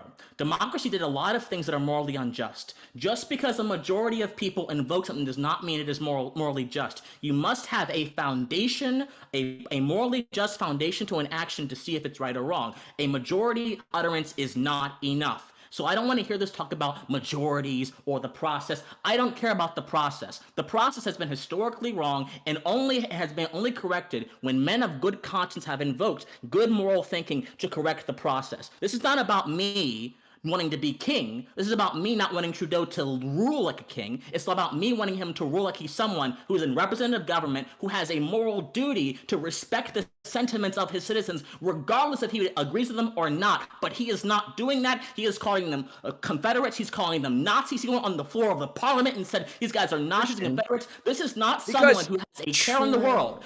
Let me finish. He has a care in the world about morality and justice. He has a care in the world only about his own political musings. So that's the problem here. It's not about me. It's about Trudeau. That's the problem. Maybe when Nazis show up to your protest, maybe it says something about you and your people that are out there. Okay, stop. We're going to MPO. Yeah. So with respect to the Emergency Powers Act being only 7 days IRA, are you aware that the deputy prime? Okay, 30 days. Are you aware that Chrystia Freeland, who's the deputy prime minister, plans to make the Emergency Powers Act permanent? How can she do that if the law does only forces it to expire in 30 days? Because the government can propose the legislation before Parliament. The intent that they want to do that. Okay, so legislation before Parliament. Wait a second. It's not the law right now. It ought to put a chill and a cause for pause down the spine of every free-thinking person. When the government is willing to debate kind of power that Trudeau is exacting now and what he can still do underneath Canada's Act, that should scare the living hell out of every citizen. Every law in the books can scare the hell out of it. I'm reminded of how Governor Murphy of New Jersey, when asked about the constitutionality of his COVID mandates back in April of 2020, he said, "I didn't consult the Bill of Rights before I did this." It's an immoral thing. It is an immoral thing, and they're contemplating instantiating an immoral thing in Can you imagine the anarchy? Reasonable, by the way. Can you imagine? Can you imagine the anarchy that would happen if we appealed to every single person's morals and their idea of morality? I mean, we have to have majority rule and agree on one thing. We cannot talk to every single person. What's your morals? But that's the thing, right? You have to have restrictions. You have to have restrictions because otherwise it's democracy is two wolves and a sheep voting on what to eat for dinner. We all know this, right? I'm really important. I have a question for you. It's important. We've got a million. Wait, okay. So we're going to have Christian go, but then we have to have Lumi go because Lumi's I'm really important. I got a question for you. What confers morality upon a law? Majoritarian rule or the contents of the law itself? So for example, if majority rule passes a law that says you can kill a newborn infant on every third Sunday of a month, is that law just because majority rule said it, or is it unjust because it's literally advocating the taking of it? And it's not just at all. There's no process. Your example is so ridiculous. It's not even a fair example. Give me a break. The example. It's not about the example. It's about the principle. If majority. No, but this is what you guys do. No, this is what you and MPU do. Let me finish. No, this is what you do is you assume that process dictates morality, and that's fundamentally false, my friend. Process does not dictate morality. The contents of an action dictate its morality. And until you can recognize that, you're not going to be able to have any kind of just government or any kind of just policy proposal at all. I'll give you a real world example. Slavery was legal. It was immoral. No, we're not. We got to go to Lumi because if IRA responded to that, then we got to go to IRA. Well, I just think what these guys do is they find the most extreme how can I say, the most extreme way to implement the law. Like, can you imagine it could be used in this crazy way? You guys refuse to look at how it's being used. You fixate on the worst ways it can be used, and then you say this law is garbage because of that. It's about refuse. You refuse. It's not about precedent. It's about how the law is being used, because I can come up with all sorts of fantastical ideas of how every law in the books can be abused, but it's about how the laws are being abused. And if you look at how the Emergencies Act is being used, it's perfectly justifiable. You guys are creating a fantasy where, the next government's going to come along and shut down everything and take away all your money. And if you donate $5 to a campaign, they're going to lock your little $400 personal checking account. That you disagree with comes into power with that precedent. Stop. We're throwing it to Lumi. Lumi Do you support them freezing the assets because they're Yes. disrupting Have you seen labor. who they? Yes, but it's I who they understand. froze the assets of, Lumi. Who they froze the My assets. understanding wasn't that they're like, oh, well, it's far right people or anything like that. It was, my understanding is it's disrupting the economy. And that would be a labor movement as well. If a labor movement stood up and said, we need better like pay, and they fought back against that. That's and like again, I hear you in the perspective of like, well, we want to have some sort of response, but I think having that more overt response is a lot better to respond to. Then labor can be out there fighting back against it if it is a common thing, and the people can see what's happening more easily than if we covertly do that. That's my understanding, but So it's better to get punched in the face directly than getting stabbed in the back. Is what you're basically saying, and that's both of them lead to undesirable outcomes. The problem is that neither the of those is happening. justification for enacting emergency powers is the disruption of the economy and the incoming of foreign money funding these protests. But we can imagine a lot of protests that you would probably find legitimate, which might also disrupt the economy. For example, like protests around racial rights. A lot of the people here are progressive lefty people.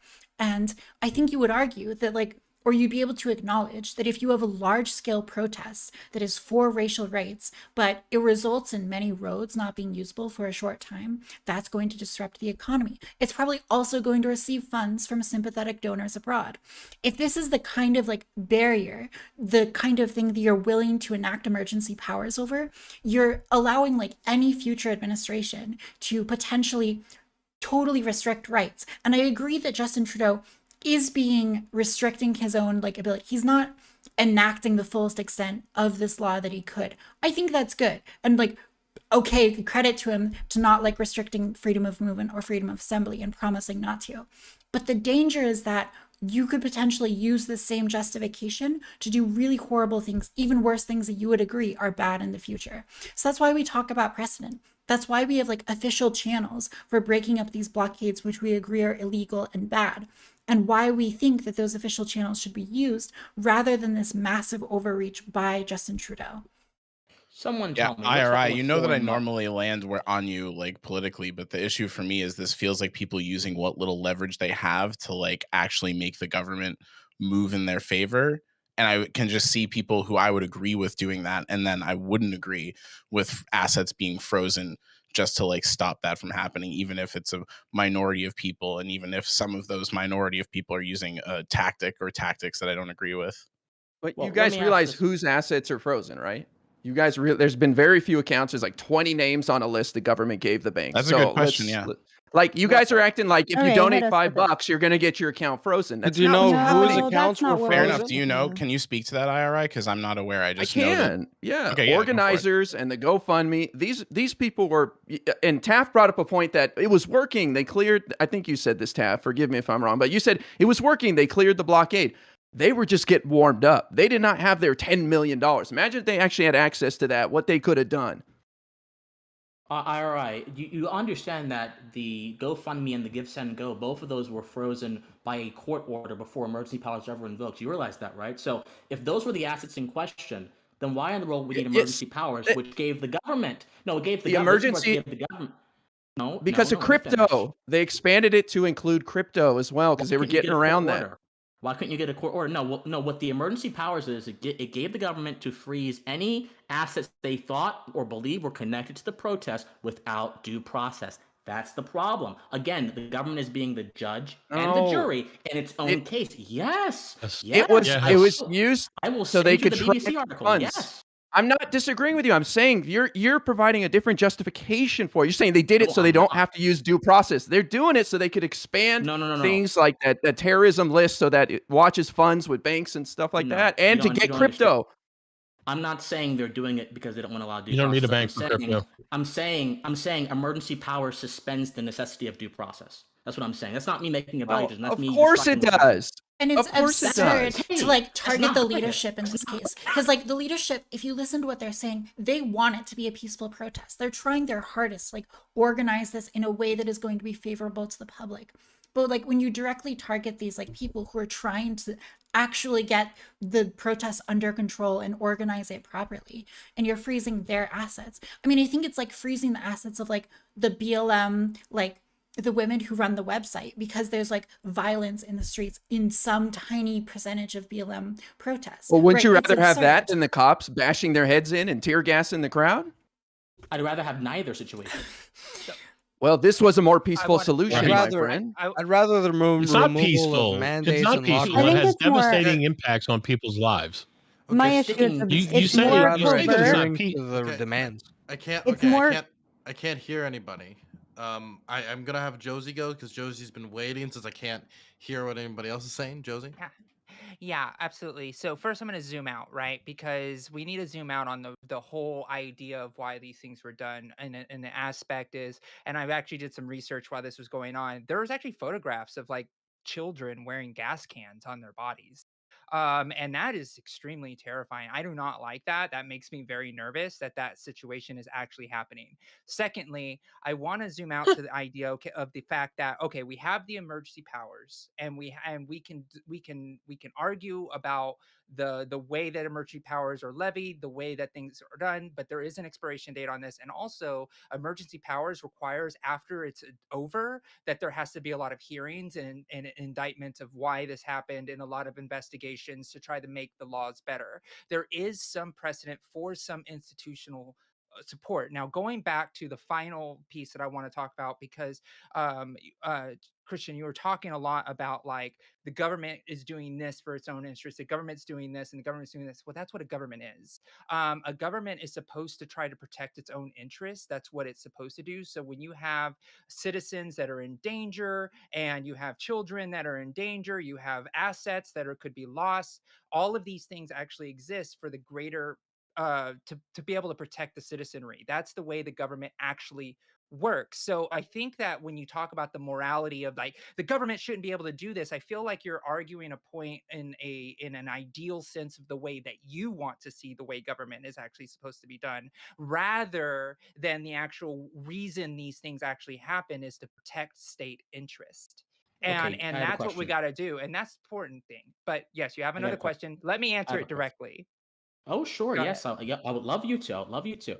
Josie, what danger were those poor kids in before the police began arresting people today and sticking nightsticks down their throat? What danger were they in? Because you have, before this all happened today, you had playpens being erected, you had mess houses, you had floaty, bouncy things in the middle of the street, you had snowball fights. What danger were the kids in before the police began their crackdown? What danger? The danger is that the children were in a What danger? part of a political process rather than It's them not actually dangerous. being Uh, safe in their I, homes.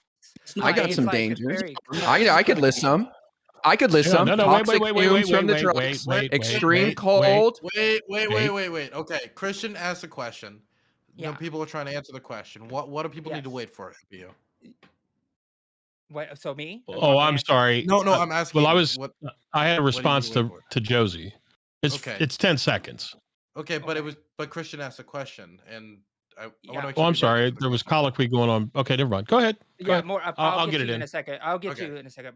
Okay, Yeah. Christian, So IRI wanted to answer the question, or Josie, you can also answer the question. I'm gonna try this. The whole point is that Okay. IRI is telling the truth about the fact that it's cold. There is a lot of machinery going around.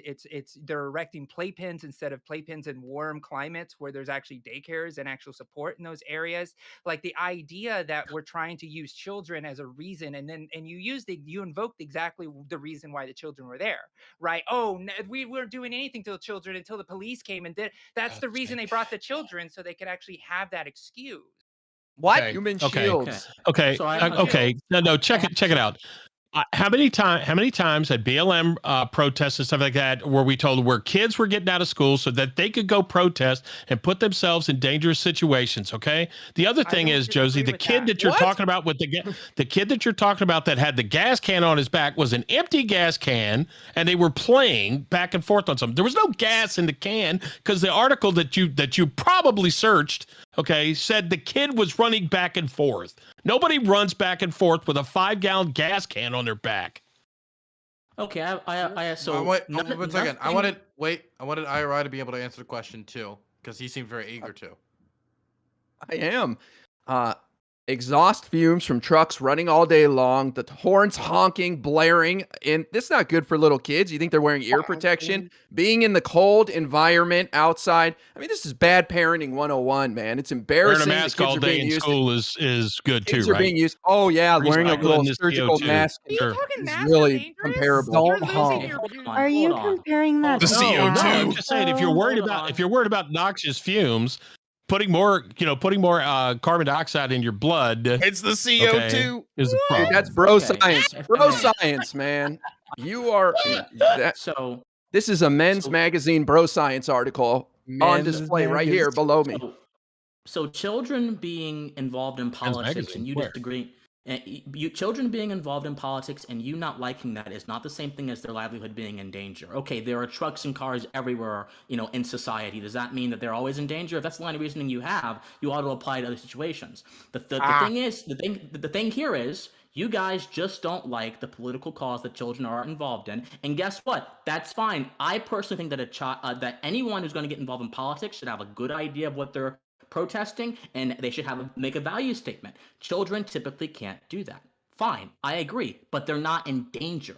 Just because they're involved in politics does not mean they're in danger. So my question stands: what material danger were the kids in before Trudeau had his henchmen put nightsticks into the throats of protesters? Okay, first off, the danger is the fact that they put them in a space when that was possibly going to happen. They are putting so children it's subjective. in It's a position. possibility. But no, they're doing it because they want to use these children as an excuse, just like you are doing right now, Christian. No, You but are who brought literally the doing guns? that. Who brought? I mean, like What that's am I the doing? initial thing, right? I mean, who brought the guns? What about am I those doing? people camping who put a knife to the throat of Parliament by standing out there in the middle of the street for 3 weeks? Okay, that's called dissension, and that happens in representative government. So Democracy society. I Get used to go it. ahead, Liv. hey, as a fellow protester, because I do think protests are very important. Same. When the BLM protests were hitting, when it got late, I was very mindful. Are there young people around? Do we need to go back? I think it's fair to say that at certain times when it gets particularly heated, maybe we do want to protect our more vulnerable. Yeah, we Is do. that fair? I think Yeah, that's 100%. totally fair. Christian, Well, can you hold on. tell me where the Well, police abuse happened? Because I'm really curious about where this throat comment have been is. Because there you're have been making it several very. instances You've where been there have been very several vocal I also want to about see that. some videos where children are also used I as can- shields against like Right. whatever I'm it just is, saying, like I human haven't heard any head batons spear and guns. Okay. After talking our over each other. conversation, Careful. I can send you the exact videos. But there are clips of people being dragged through the snow as they're being arrested, people being pushed up on and pushed down, nightsticks being used to restrain people. Some of them were quote unquote resisting or whatever, but others were not. So there have been instances of clear police overreach that are not okay. And so, when but the guess police what? says disperse, so 100%. when the police say disperse, it's not you're okay to just say fuck that. You must have lost your mind during the BLM if- protests watching that, Christian. You must have been Yeah. just lost your mind for weeks.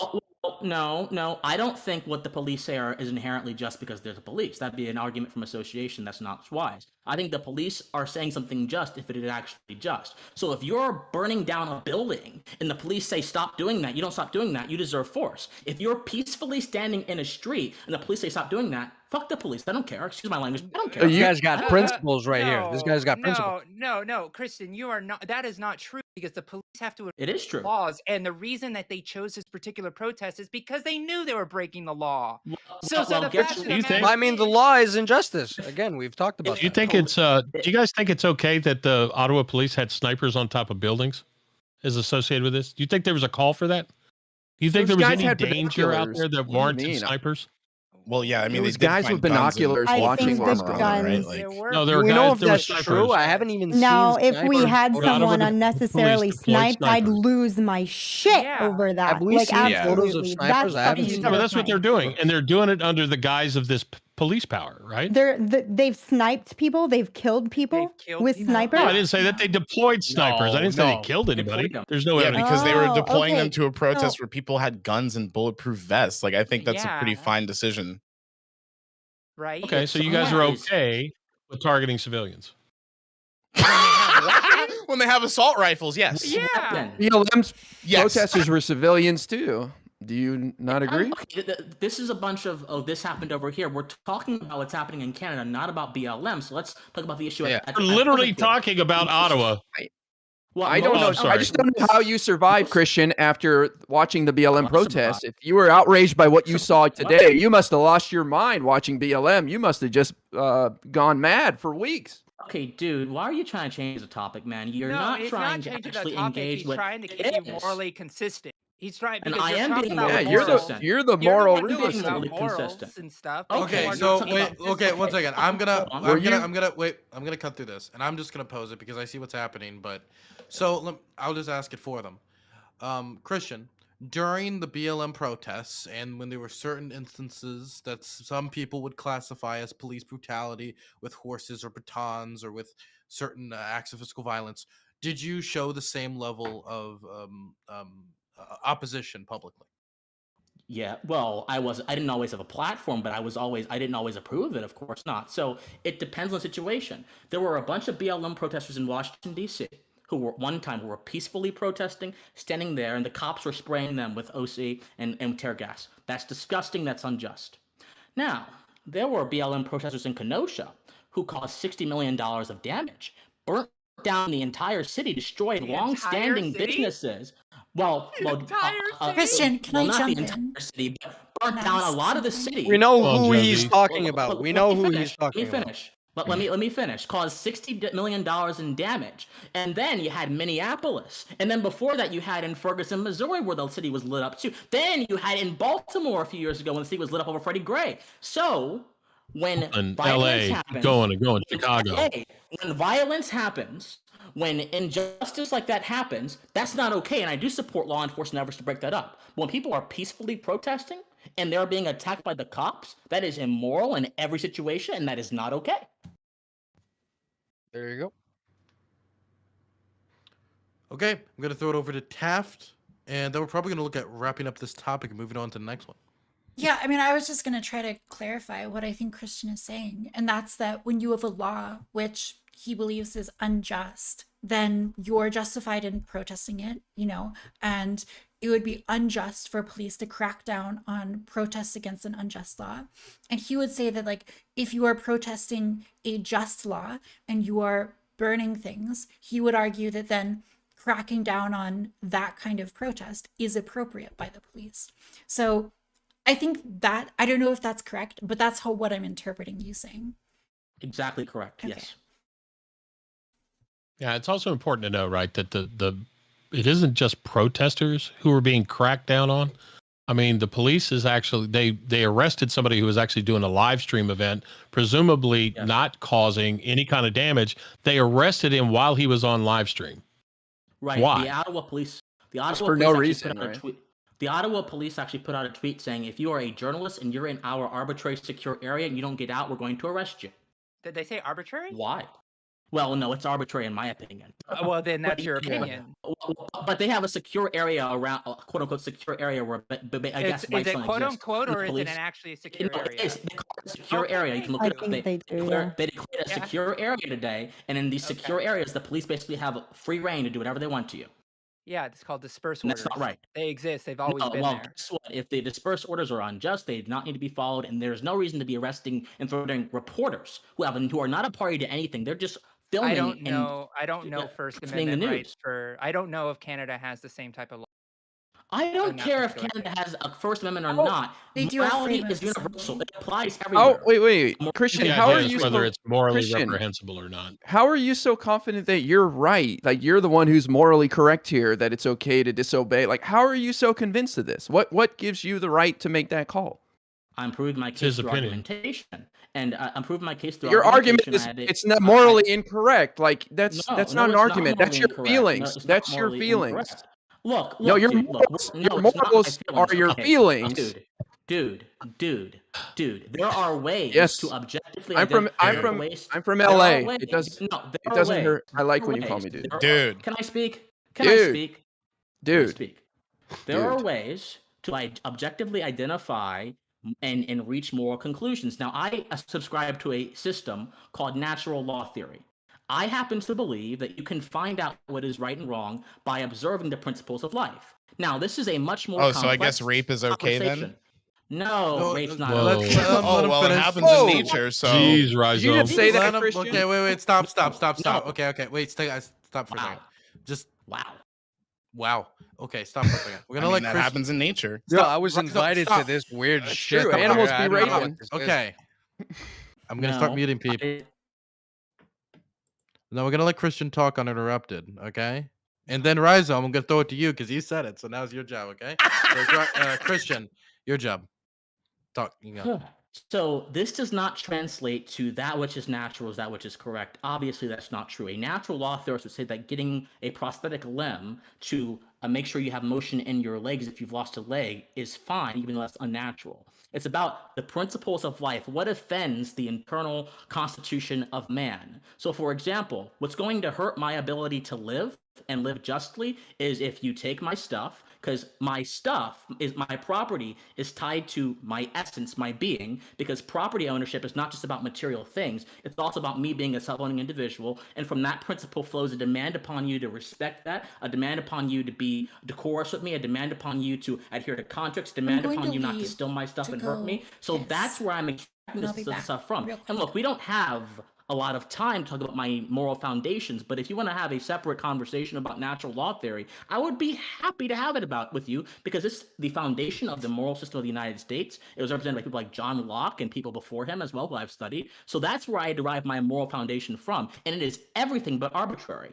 On the other hand, saying that something is okay because the majority says it is, that is the definition of arbitrary, because majority opinion, just like human desire, changes and shifts with the ages. And it is not something that you need to base your morality or your policy in. That's a recipe for tyranny. Ask Socrates. Ask people who were persecuted in the Red Scare. Ask them. So that's my say on that. Yeah, it's fine, Dylan. He just basically said the golden rule, but used way more words than he needed to say it. So it's all right. Don't worry. I get it now. No, because the golden rule is do unto others as you have them do to yourself. What if you hate yourself? Does this practice?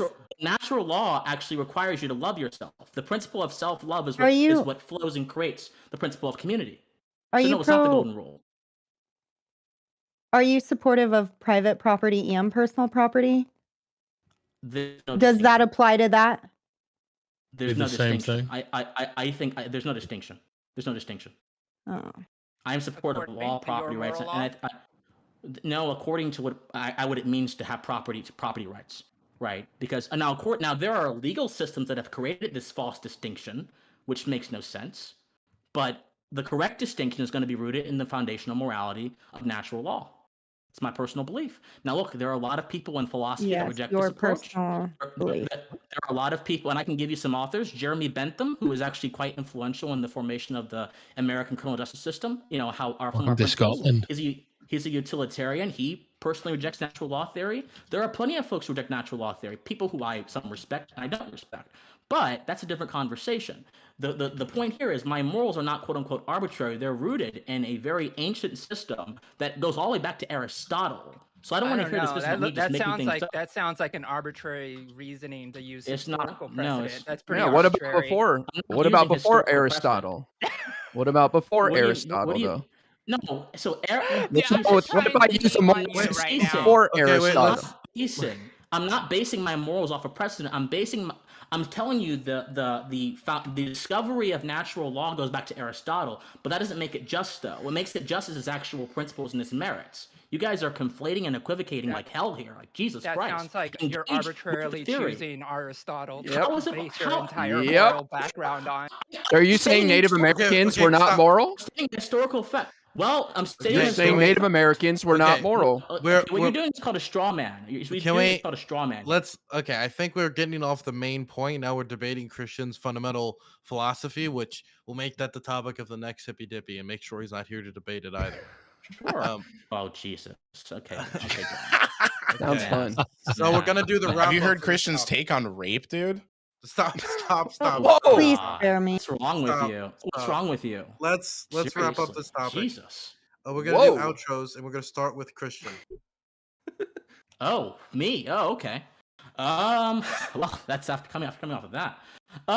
Okay, so I think I did not hear a justification for emergency powers or an explanation as to how emergency powers are fair. I explained how they're fundamentally unfair because the people who enact emergency powers are the judge and the jury, and no one can be a judge and the jury in their own case and have fairness prevail. That's the first problem. We have not been paying attention to the fact that the Ontario government has been in stark enmity with protesters since the beginning of this sort of thing a few weeks ago, and they've only been unable to act effectively because private individuals they wanted to solicit to do so, i.e. tow truck companies, have refused to do so on moral grounds, and now Trudeau is using emergency powers, which again are unfair, to compel them against their conscience. The issue in Canada is not about kids. It's not about whatever other straw man people want to use. The issue is about people being forced to do things against their will, against their conscience, in the name of public safety and public health. And fundamentally, there being no discussion about if those mandates are just, and the discussion being stifled by a government that does not like dissent. So personally, I think that the Canadian truckers are just doing something correct. Our emergency powers are fundamentally illegitimate and unfair, and that if we want to have a discussion about the morality of blocking bridges or having children in protest, that's a separate issue than if the Canadian truckers have a just cause celebrate, and in my opinion, they do. Okay, next I'm going to throw it over to IRI. Well, I just want to read off the trucker demands one more time to see how reasonable these are. Repeal all vaccine mandates, which are very popular. I think like 90% of Canada is vaccinated. Get rid of vaccine passports and contact tracing programs. Again, nobody has a problem with these, but a small group of people. Government officials resign, including Trudeau. So, there was just an election last year in September where everybody had a chance to voice their opinion, and they overwhelmingly gave it right back to Trudeau. And I want to just also mention again why the Emergencies Act were implemented, because it seems like a few people may have missed that. It was to prevent foreigners from coming to Canada to cause problems. It was to prevent foreign money from influencing the blockade in Ottawa and bridges. And I can't even imagine what these people would have done if they got their hands on that $10 million. Lord knows. And as Christian also mentioned, it implored or forced towing companies to remove these trucks or store them, etc. So I just caution people to avoid looking at the extreme implementation fantasy examples. This could happen next time and you guys won't like it, and focus on how this was used. Do not get acting like the sky is falling. Like, this is just being used in order to break up this blockade that went on for 22 days. If you haven't got your problems addressed by then, it's probably not going to happen. So thank you, Justin Trudeau. Thank you to the government of Canada for getting this under control and not giving in to these terrorists who were using their children as human shields in their ridiculous blockade. Bye-bye, Trucker Chaz. Bye-bye. Okay, I'm going to throw it over to Josie.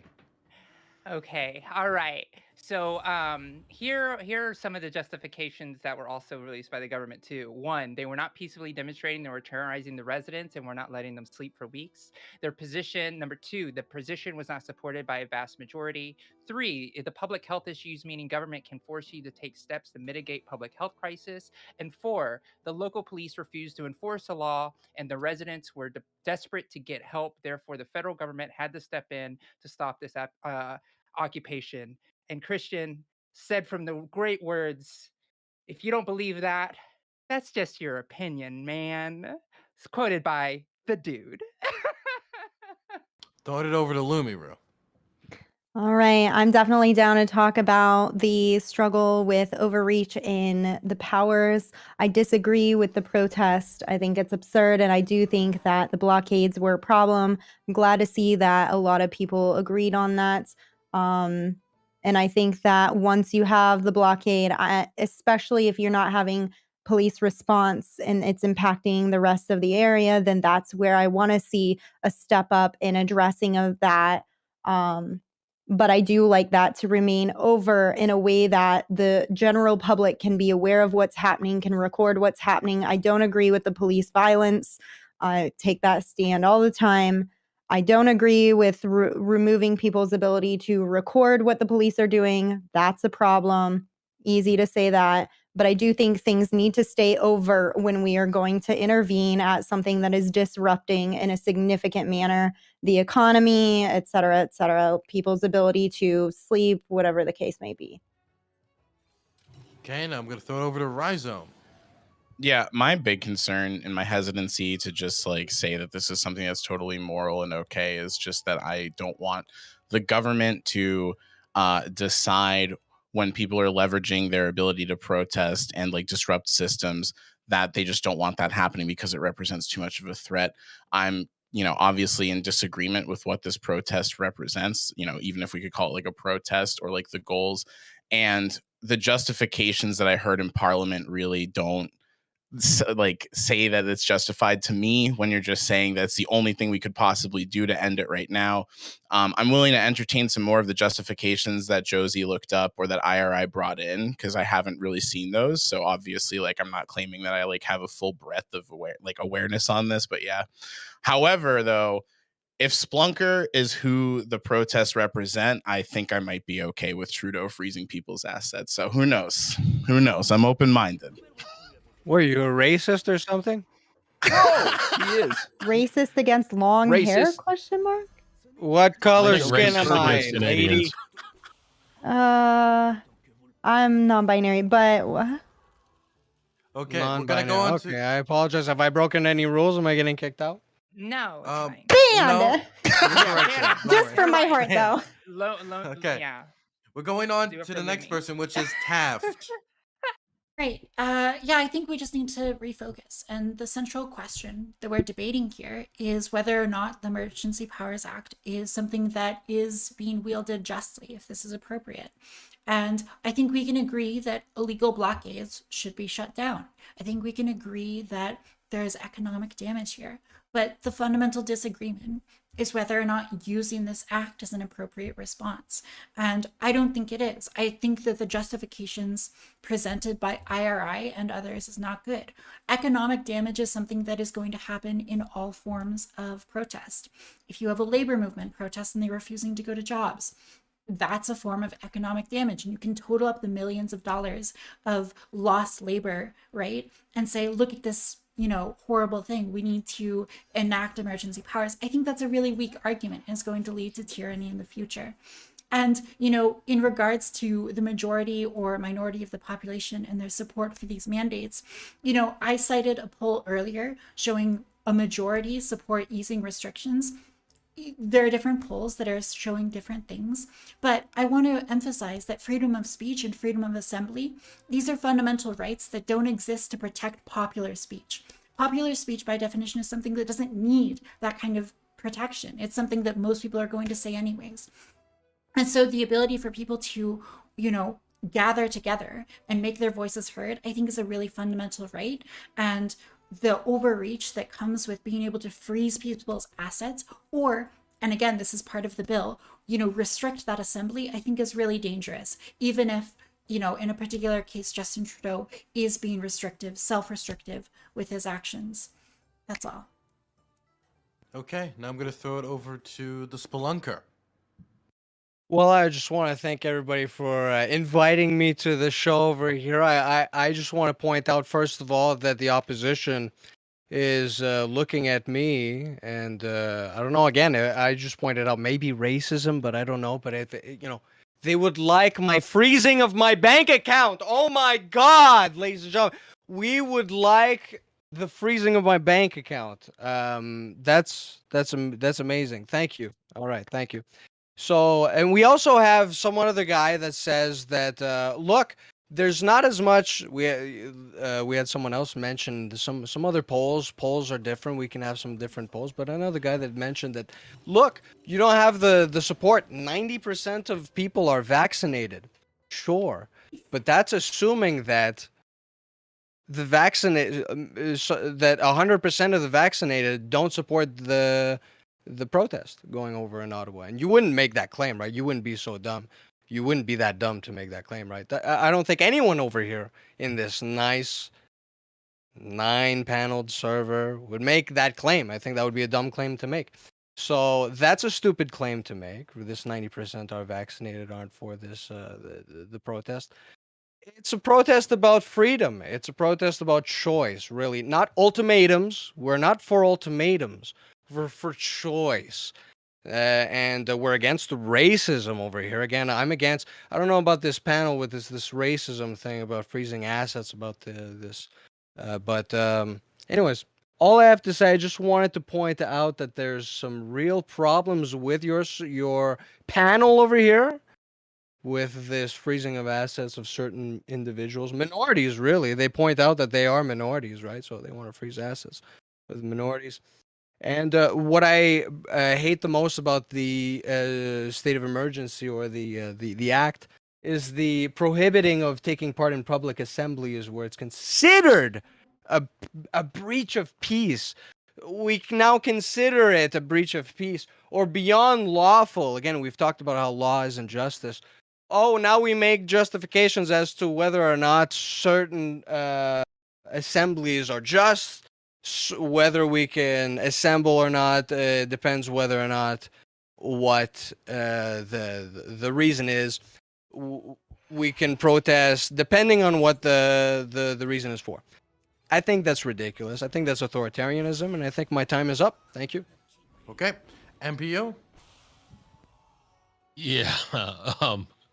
So the question whether or not the government can vote itself the kind of power that is contained within the Emergency Powers Act, and their methodology for implementing it, their tactics for creating or pretexting circumstances that can suspend the debate around how long it should exist, desire of members of the cabinet, or not the cabinet, but the government, to actually instantiate this kind of authority, this kind of totalitarian authority, okay, on a permanent basis, not just a 30-day debate it and come back around with something, combined with the fact that I've seen on Twitter today, there's a guy that was protesting, didn't look like he was doing too much. He might have been resisting arrest, didn't look like he was armed, but he's surrounded by RCMP officers. And then you see in the video that this guy gets his head caved in with the butt of an assault rifle. Okay, we see people. There's news reports that police horses were trampling protesters. They're talking about politicians. Sorry, police are pushing in. They're just. And I don't have a problem with people breaking up violent protests, right? But if you're just standing there speaking your piece, you ought not be arrested for that. Okay. Unblocking the streets, as Taj and a couple of other people have said, yep, that's totally fine, right? You can't restrict all of commerce. The government has literally failed in their responsibility to listen to the reasonable demands of the protesters. Now, discussion and dialogue is not about give me everything I want or I'm going to riot down the city like BLM does. It's about here's my demands, here's my problems. Sit down with me and let's have a conversation. The federal government chose not to do that at all. It simply said, here's the act, we're going to do it. And I'm sorry, Josie, it wasn't because they wanted to prevent foreign money from coming in. That might have been you or I. They weren't trying to restrict foreign money coming in. They wanted to create a financial nightmare to force people to give up their right of protest. They did it there. They did the same friggin' thing with COVID in the United States as well. Okay. It's an immoral act. Better ways that they could have tried to get the message done. They chose to do it in the most egregious, totalitarian, ham-handed way possible. Okay. And I think enough's enough. Okay. So I just want to say to everyone in chat that, there's a lot going on right now. Let's say that you're somebody who wants to get crypto or many other resources to protesters around the world or in Canada and other locations. Let's say you're a journalist in Afghanistan trying to do decent journalism on the Taliban's rule. Let's say that you're somebody on the border of Ukraine trying to cover a possible conflict that will kill tens of thousands of people. Let's say you're an American trying to keep your information private, then Surfshark VPN is for you. And that is today's sponsors of our stream. And there's a lot of useful things you can use Surfshark for. It can protect your internet browsing history from either authoritarian governments, third-party service providers, or any number of corporations who want to get their hands in your pocket, even my employer himself, Jeff Bezos. It can protect you from his grubby little hands getting on your precious, precious information. And hey, we live in the age of the internet. Whether you like it or not, we're trying to democratize the internet, baby. And you having control of your information, your own privacy, that's something I think most of us on this panel would agree on. And that's why everybody on this panel would also agree that you should get Surfshark VPN. I've talked to all of them. They've all said, yes, get Surfshark VPN. It's crazy. Every single one of them agrees. Conservative, Democrat, they all agree. Surfshark VPN. And if any of them have VPN sponsorships with other companies, they actually have told me in private that those VPNs fucking suck. They're god awful. They're terrible. No one likes those VPNs. They're stupid. They're bad. And they're in cahoots with probably like, I don't know, like the government of Myanmar, like probably some like bad cats, you know? And that's why you should get Surfshark VPN, because they're not working with the government of Myanmar. But if you're within Myanmar, you can use Surfshark VPN. Wonderful. I'm sure I would that like is... a piece of that profit. Yeah, me too. just made on I'm that really sponsorship. important. Copied feel my like- moves. I feel like I I'm saw you. entitled now. My Look, I'm just like, likeness has been used without my permission. I don't think that's true. That I was think very authoritarian of you. I don't know what you're talking. Well, if I'm being authoritarian, maybe if you use Surfshark VPN, I wouldn't be so authoritarian. Did you ever think about There that? you go. Oh, Yeah, There think you about go. that. good point. Anyway, Mhm. let's So what go you're on to saying the- is you're mandating its use so you won't be so authoritarian. Yes. But until you get your way, you're going to be authoritarian. Way to Dylan go. was Should I just not change your name to voted Trudeau? in, so Wait, he's wait, just wait. being your MPU, could you- typical wait, MPU. capitalist daddy. MPU, can you say that again?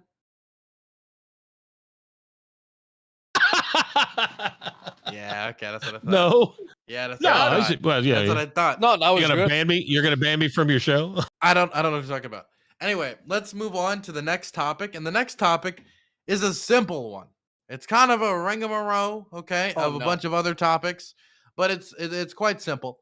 Recently, there was a polling release showing that a decent sized portion of Americans do not want to see the former president of the United States, Donald J. Trump, run again. Oh, yeah. But this is the I same time when he's don't want ramping to up argue this. I want to obvious argue campaign estate efforts, taxes. and he's been hinting at the idea of running again or testing the waters. So my question to the room here is, should Trump run again? And if he does, would you vote for him? I'm going to start with MPU. So there used to be this thing in the 60s where the Democrats they were called yellow dog Democrats because they'd vote for a yellow dog before they'd vote for Republicans. I think a lot of people are looking at, the literal shit show that is the current administration and what it's actually doing.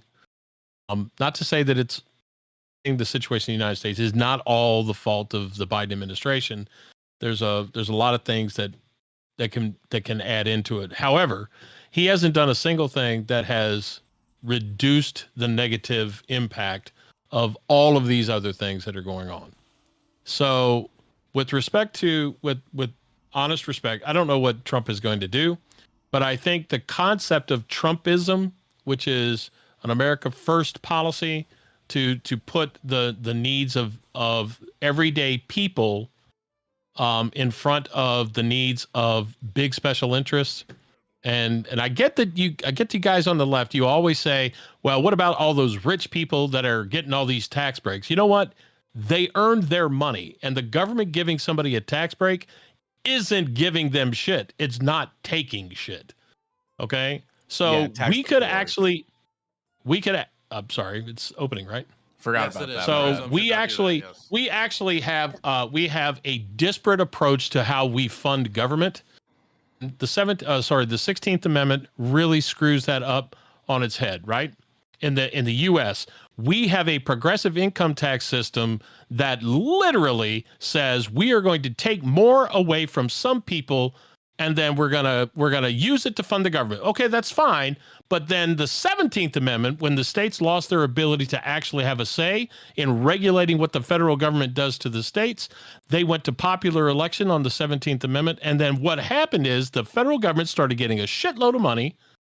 Okay. And then politicians, being the craven fucks that they are, they decided that they would come up with creative new ways to entice more people to vote for them. So they started expanding the whole concept of the welfare state, beginning in the 30s and exacerbating it in the 60s. And if you don't think if you think that is a financially sustainable path, regardless of what you think your moral claims are, you cannot keep doing that, because there will not be enough money to keep doing this for everybody. And then once everybody gets down to this little shit level, you're going to have people in politics who are making the money, doing the insider trades, and the rest of us are all going to be flat level Joes with no homes. Okay, so I'm gonna throw it now over Trump to. runs, one second. Yeah, If Trump runs, going on a little bit. There's more. I apologize. If Trump runs, compared to the alternatives, yeah, I'll fucking vote for him. I'll vote for him twice on Sunday, and call me a Democrat for doing it. I'm gonna throw it over to Splonker. Let me tell you this. As a Canadian, my opinion is the most important one here. So you better listen.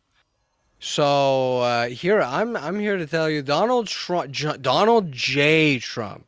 You know, that middle letter needs to be the J, because otherwise you have the wrong guy.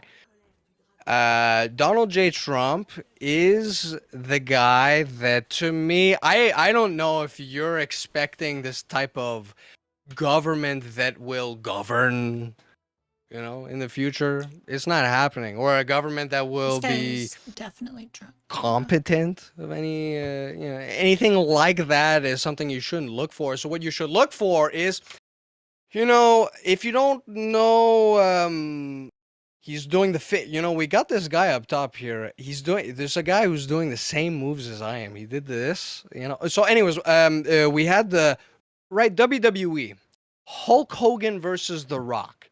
We have, you know, John Cena versus The Rock. The Rock is usually the guy in there.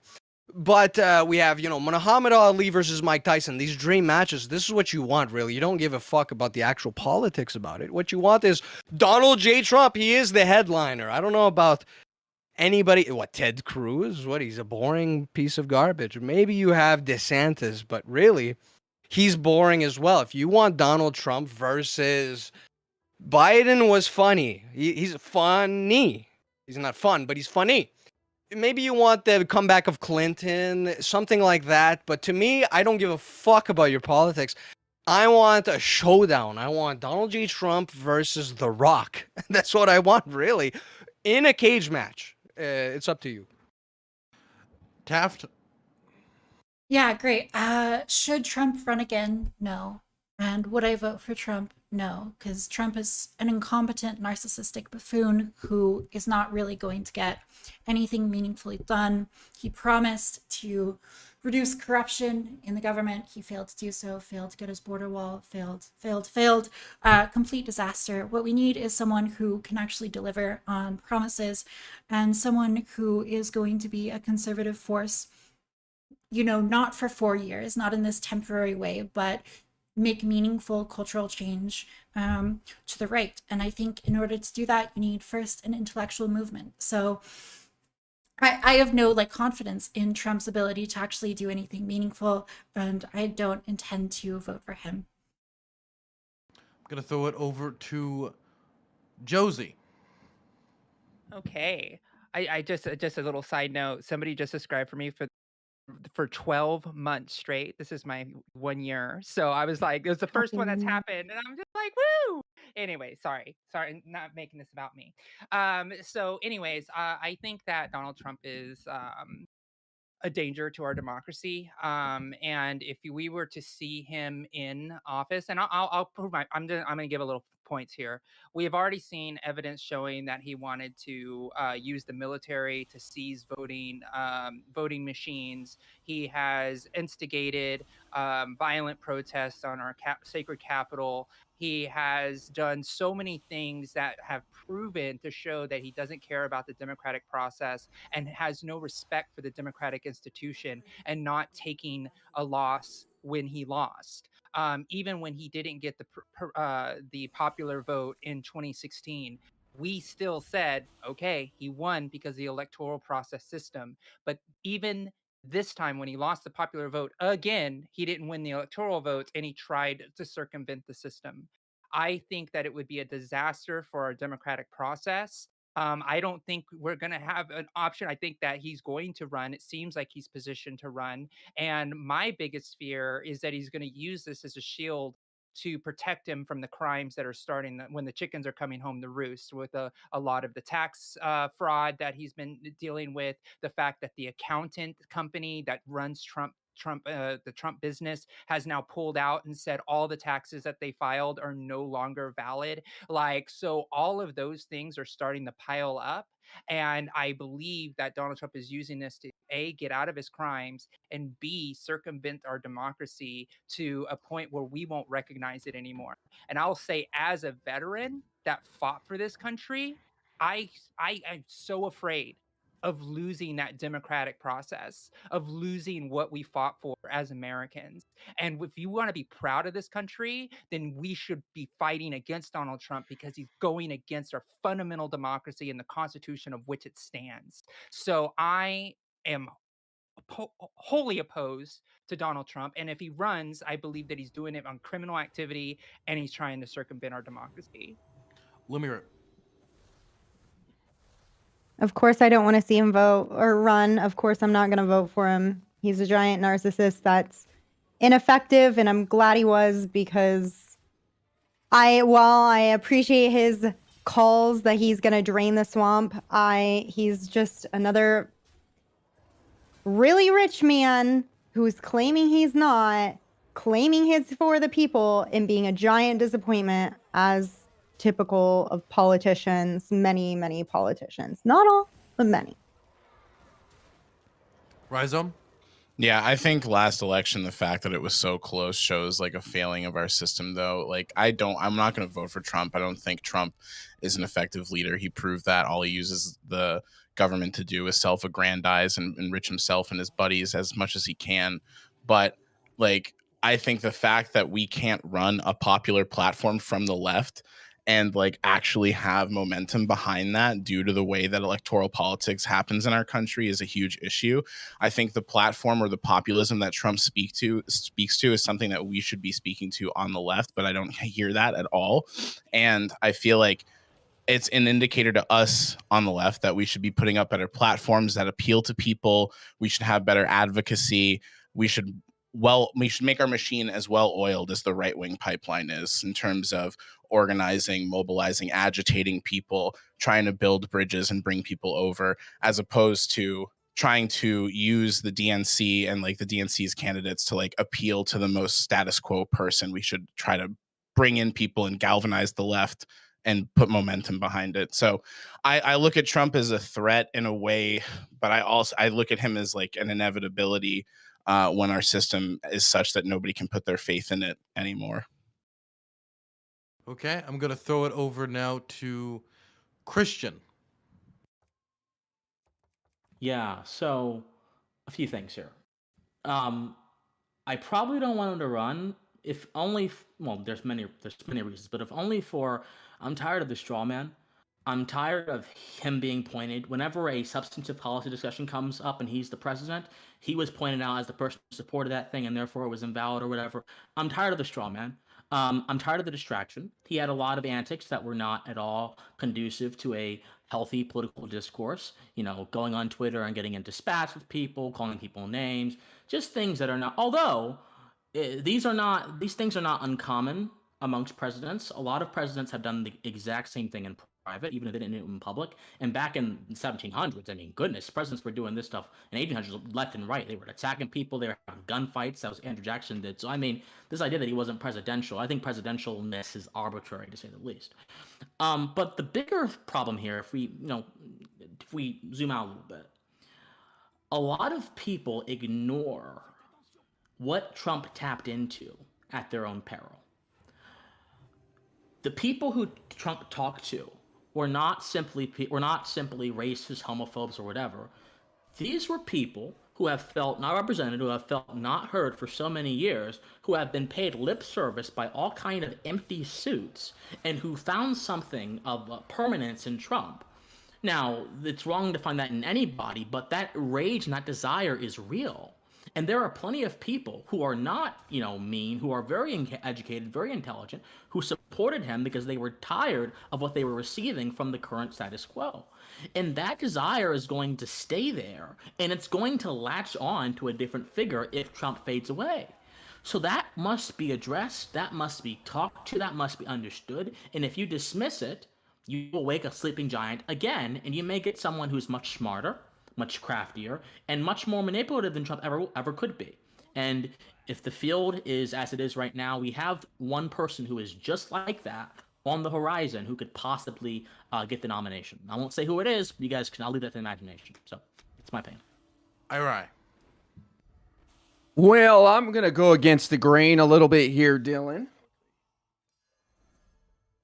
I'm going to go ahead and put my support behind Donald Trump for the GOP's nom in 2024 because I think that would be the easiest W for round 2 for my president, Joseph R. Biden. We put a whooping on Trump in 2020, and we were just getting started, baby. The walls are closing in. January 6th select committees just getting warmed up. Criminal investigations in 2 states, New York and Georgia.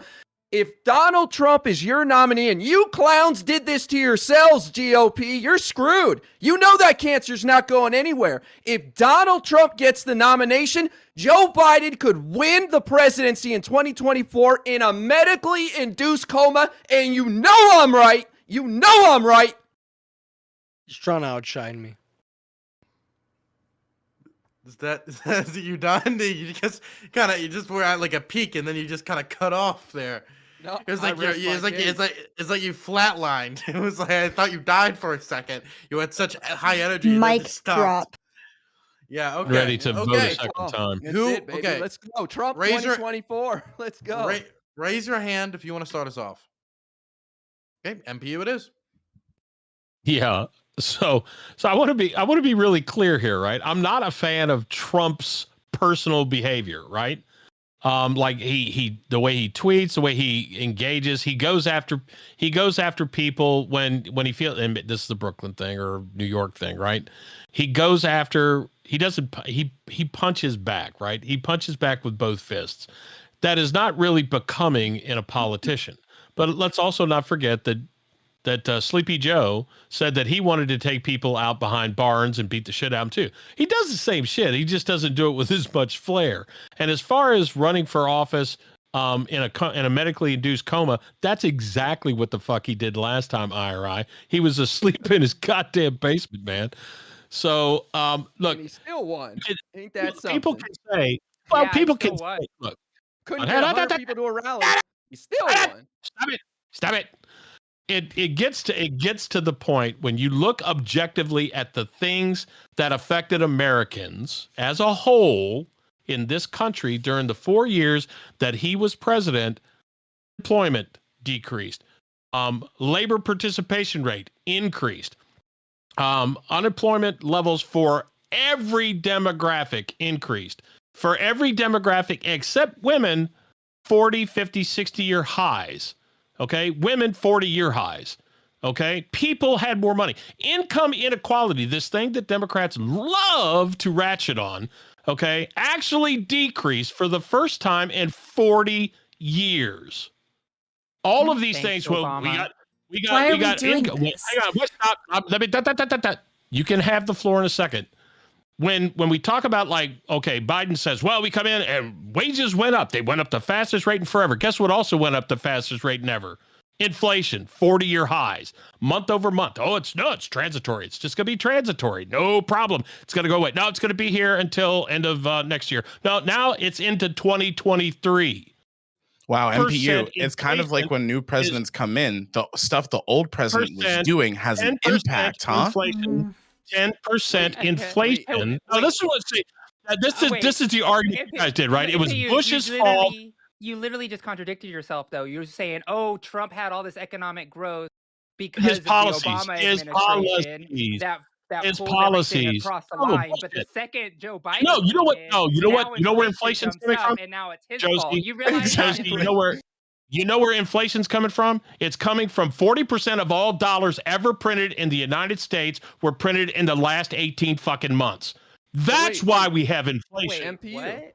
That's not how that MPU, works. why does Germany have 5% inflation and France? Like, why do other countries have inflation right now? Look, I don't give a fuck about those countries. Yeah, that's probably not relevant. Yeah, that's probably not relevant. Just coincidental. I have no supply. Well, no, it's chain, look, it's it does it what is it a does. fair, it is a makes fair point to prices go say up. I don't live there. Stop. You asked me a question, I want to answer it. When You asked me a question, I want to answer it. Okay, wait, I want to answer the question. Wait, stop, to stop, answer the stop. question. Everybody stop, please. Okay, I can't hear anybody. So MPU, answer the question quickly because I know there's other people who want to talk, but he was asked a Sure. question, so he should be able to answer it. Yeah, so I don't care what people in other countries think. Okay, I don't care about what their prescriptive policies are because those politicians are supposed to be responsive to the needs of their constituency. So what Germany has no bearing on what we have here. I know what we have here now. I know what we had 2 years ago. Bro, there is inflation worldwide, and you're just dismissing that as it just happened. Like, do you not see the disconnect there? This is America, brother. When I did my opening, I explicitly said it is not all laid at the feet of the Biden administration. There are global issues that are certainly affecting it, but some of the things that really adversely affect our inflation are energy costs.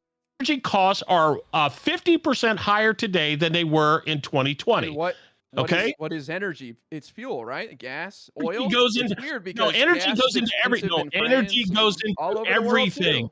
Energy goes into everything. And when you put that much of a shock, you obviously are not a student of history. You don't understand what happened in 1973 and 1979, which led to stagflation in the 1981-82.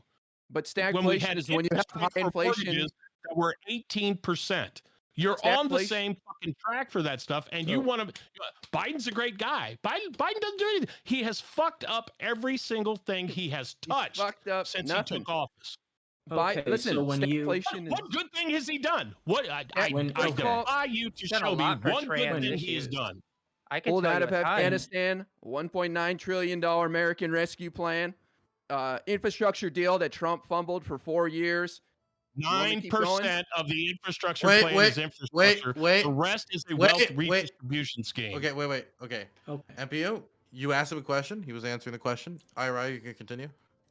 Well, I could send him a long list of things, but Joe Biden had the guts to get us out of Afghanistan, $1.9 trillion American Rescue Plan. And the reason why we have more inflation here is because our GDP's on fire.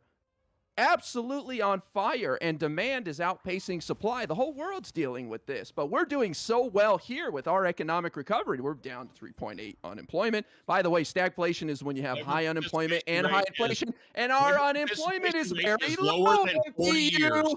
Hello, 40 years. 40 years very low.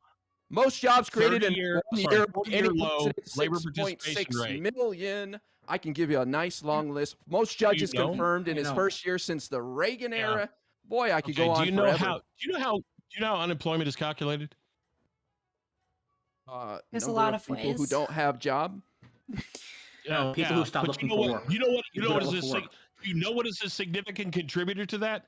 the labor force participation rate. If you take people out of the workforce because they can't find jobs or aren't allowed to work because of COVID mandate bullshit, then there's fewer people to work. So yeah, obviously there are more, then it looks like more people are actually fucking working. Do a He's little bit right, of fucking you know. homework, IRI, and He's stop right. memeing. Take the You're fucking starting to get hat off. angry. I mean, Look I at mean, the when you shut evidence. down in a when, That's when what you shut down in be a just getting when bodied. you What I when get you upset shut about because this, he right, is starts the cursing. people who when you sh- think that Donald when Trump you is going to shut be the down, worst thing since sliced okay. bread Okay. are Okay. Put your okay hat with the on. bullshit Okay, that let's comes quiet out of down. the Democratic We're Party. quieting When down, you and shut I'm Take gonna. my hat off. We're I'll quieting put it two down. hats on. We're quiet. I'm sorry. I'm trying to keep myself. Okay, up. you can be We're the gonna move Anthony it. Fauci of hats. Okay. Okay. We're gonna move it over to Christian. Wait, I'm going the wrong direction. Christian over here. When you shut down an economy for 2 years, when you flood the money supply with a bunch of printed stuff, when you basically put onerous restrictions on truckers in California, which is what Newsom did, which makes it harder for them to have more truckers to deliver goods. When all these things come together, you end up getting inflation. And of course, there are other things going on as well, but I'm too tired to remember all of them.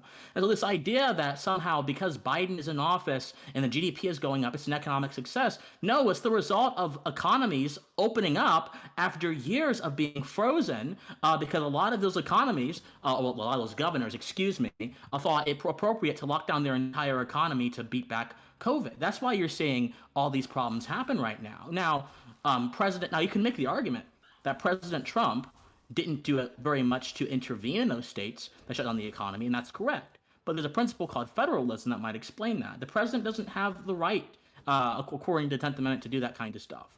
So that's why you're seeing this crisis right now, and any other explanation is just nonsense. So why are we doing better than other countries, though? Because they're all opening up too. I mean, yeah, and you've had several of those countries who have had to shut down, open up. Like you've had France several times over the past year had to shut down, open up, because guess what? Their science and their data is going all actually, their conception of the science and data is going all haywire. It goes up and down, and the cases are going up and down. They're flatlining right now, thankfully, which is why you're seeing a lot of places get rid of their mask mandates and so on. But for over the past 2 years, they've been going up and down. They haven't had any consistent way to deal with it, so they basically have been reactionary. You've seen governments in Europe be entirely reactionary towards COVID, and that's not a good thing either.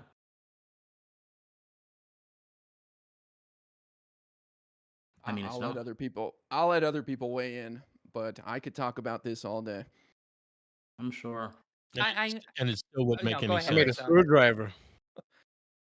I mean, Yeah, one what thing you that's want? just Go ahead. interesting to me is that MPU's first point was like, okay, well, under Trump, we saw all of these things come into fruition. And under Biden, we see all these horrible things come into fruition while missing the same cause for both of those things, which was the previous president. Right.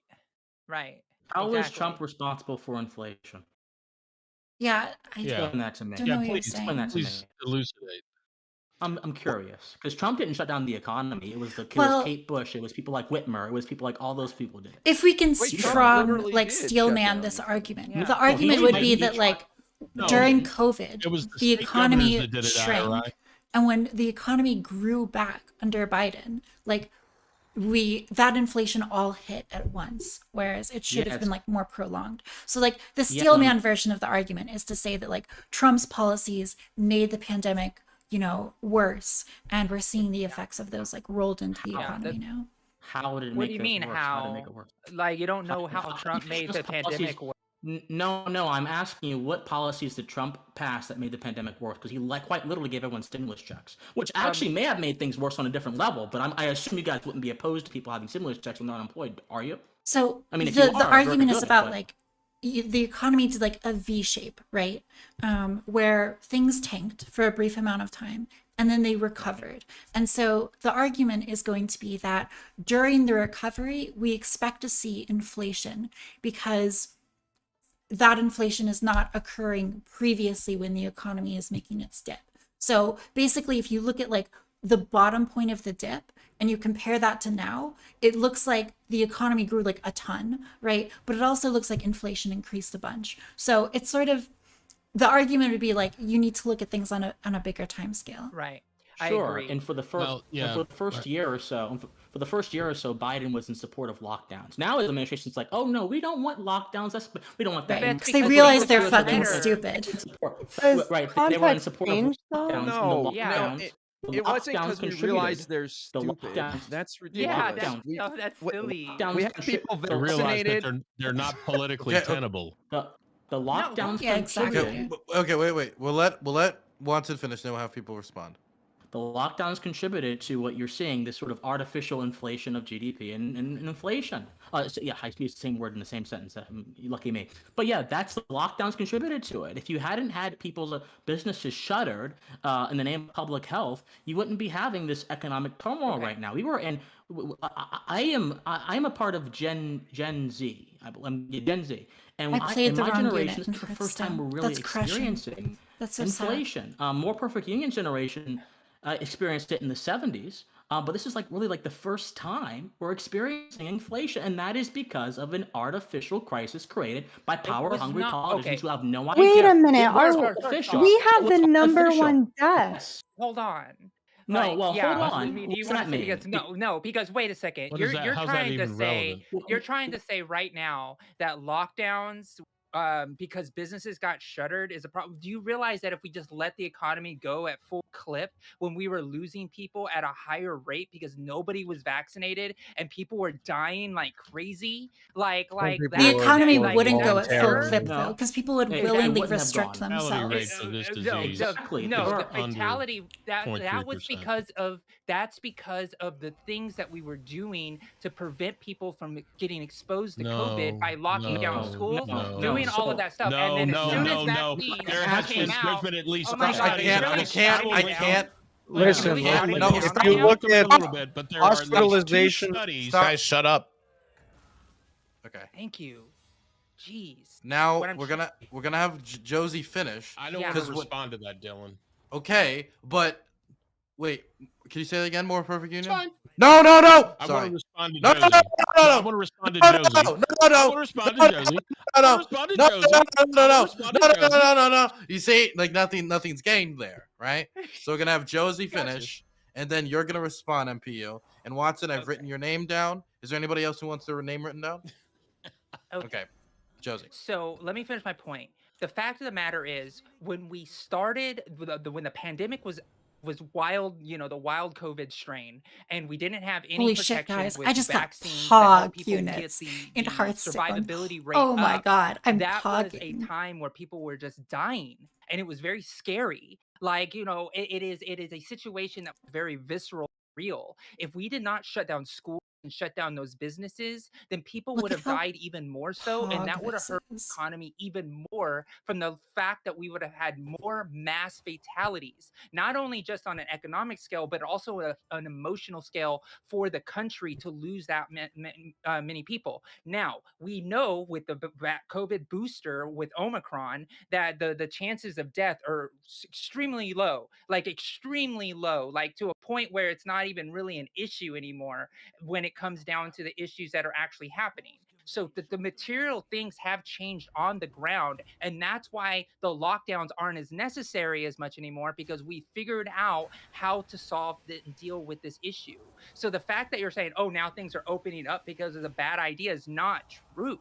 It's opening up because we're actually beating the virus because of science, because of the policies that we instilled that actually saved the way that we're doing things and saved millions of lives. Because COVID's still like the number three death rate in the entire country, for example. So yeah, that's my point. I can go down. Yes. Liberals are some of like the least there's at least two scientific studies, people on Josie, that COVID. said that the effect of lockdowns and mass mandates and shit was bupkis. It was negligible on the mortality. Okay, I'll post him in his Discord later for you to take a look at, because I know you love the research. Okay, and first and secondly, most of the policies, that are involved with this stuff are not based in science. We have Anthony Fauci saying, don't wear masks are not going to help you. They're only for the sick. And then it was like, everybody's got to wear a mask. And they said, okay, well, let's governors, let's just put all the old people, and they figured this out pretty early on. Let's put all the old people in COVID wards, in long-term care facilities, nursing homes, and we'll see, well, where are most of the deaths coming from? Oddly enough, it's where you packed in the most highly susceptible. And the vast majority of people in this country, actually, if you got COVID, you weren't going to die from it in the early days. As we started rolling out vaccines, stop. Yes. We start Yes. going through as we start going through the progression. As we start going through the progression, and everybody says, okay, well, it looks like the biggest part of the first wave is over, and then we start seeing South African variant, right? Well, Delta variant, right? So it was the South African variant. Now it's the Delta variant. Okay, so the Delta variant comes out. Not South Africa. I was reported in South. I think it's talking about Omicron. The African virus, right? We got you, brother. Don't worry. Hang on. The second wave comes out, right? And now it says, oh, no, now we got to go back into lockdowns again. Okay? And my grandmother was killed by Delta, just to let you know. As we, I don't care about edge cases. It's not an right? edge case. We're saying. But Delta was something that affected my family greatly. That's fine. And not only that, but we just focus on my family too. My brother, my brother and my niece both Delta. Shut up. Let me finish making my fucking point, okay? So these things, they come back in the waves, and then the government keeps coming back around and says, well, guess what? We got to lock down again. So that first stimulus check that you got, then by the end of Trump's administration, they said, well, now we got to have another one. And Trump made a fucking mistake where he said, no, we got to have $2,000 checks. Congress said, no, we'll give you $1,400. And then they turned around under Biden and they gave him the extra. They gave him the extra bump. Okay, so we keep working around through all this bullshit. Okay, and then suddenly we have, well, the booster, it might not be good. So Delta variant is a new variant, right? But they didn't update the vaccine. They didn't. I don't care. I'm gonna look to my audience. They upgraded. They didn't upgrade the vaccine. They said, well, we'll just give you a booster. A booster is a half dose. Okay. And you're suddenly going to be okay if you do that. Well, guess what? They found that as they started getting a larger majority of people in the country vaccinated and then boosted, what they saw was that a stunning amount people who were vaccinated and boosted were actually contracting COVID Delta variant. Said, but they MPU, it's almost like science evolves. Here's the last little tidbit that knocks the whole science argument down in the dirt. Oh, now, if you're fully it's not science. If you're fully vaxxed and fully boosted, guess what? You're 6.1 times more likely to contract COVID Omicron than if you had not been vaccinated at all. What about death? Wait, Omicron? I don't know what that is. What country is that from? But more perfect union. You got to realize something about Omicron the contraction of that. South Africa. Just use common sense. More here, Africa. Okay? Do you know why more vaccinated people getting COVID is because they were more confident about going out in the public because they didn't think they were going to die. Yes, they were spreading because it if more. you actually had vaccinations. No, they were spreading it. Because of the fact that they knew that their survivability. It has to do with how you measure it. Okay, shut up. Everybody shut the fuck up. I can't hear myself think. I'm hearing Taft, I'm hearing Josie, I'm hearing Rhizome, I'm hearing MPU. I can't even hear myself think. We love you, Dylan. Who wants to speak? Okay, I have a point like in favor of Josie Rose, right? When you're looking at like the measurement of how people she's muted because that wasn't my question. Like I didn't say it was time to speak. I was like, who wants to speak? She rose her hand and then just started talking. I don't know how that fucking works. Okay. So I'm gonna 30 seconds. Do you want to be next? Okay. Let me finish. I'm trying to get an order here so we can like go on a process. Okay. So we're gonna have MPU, we're gonna have Taft. Okay, who else? IRI. Anybody else? No? Okay. So that's the general order. If people want to respond to a specific point, they can, but that's the general order we're going in. MPU, you start us off. Yeah, I lost my point. Okay, then Taft. Okay, I mean, like in regards to what Josie is saying, if you look at like Omicron and the level of infection that it is and where we are like culturally, it's not surprising that lots of vaccinated people are going to get the Omicron, right? Because lots of people are vaccinated. So the extent to which people are getting the Omicron variant, it's of course going to be vaccinated people. So this is like not really shocking that the vast majority of people who get it are vaccinated. So I think there's like a little bit thing there, but I will say that like liberals are some of like the most delusional people on COVID, right? And they do the exact same thing as conservatives, just in like the other direction. They massively overestimate like the deadliness of the virus, and they massively overestimate the ability of like certain lockdown measures to actually deliver results. Like we don't have good data suggesting that like mask mandates are super effective. We just like don't have a lot of good data showing that like cloth masks are effective. These are like very specific claims, but like it's good to get more data on these things. But like liberals just like vastly overstate like the case in a lot of situations. And so does people like more perfect Dylan, Union. Yeah, that's true. That's true. I remembered my thought. Oh, well. I remembered my thought if I could. Oh, Lord. We heard a lot of your thoughts already. Lord. MBO. Okay, well, the moment passed. You forgot it. You dropped it. We'll get the ball back to you, okay? But if you fumble at the line, you can't expect everybody to pause the game, you know? I accept the judgment of the moderator. Okay, we'll get back to you. I promise you're on the list. I'll write it down this time. So good idea. The CDC came out with data pretty recently. All those trucker fog, like the emissions from the cars and the trucks. I don't know what that was, but sure. The CDC actually came out with data pretty recently that even surgical masks are like 50% effective in preventing the transmission of COVID, and the N95 ones are up to like 85%. So there is data out there. I don't know. N95s are very good. Says that's fake science, IRI. I don't know who to believe. I've heard enough of the bro science from the bottom two. So let me just get this out. You can Google it. I don't know who to believe here. Of course he's right. Second of all, thank you. You can look it up yourself. Masks are effective. I don't know why you guys are coming up with this. And Josie everyone's talking right. about the ineffectiveness of cloth masks, though. Yeah, precisely. That's what I said. I said cloth masks. There's no randomized control trials of cloth masks showing their effectiveness. So that's my Big point. Hat.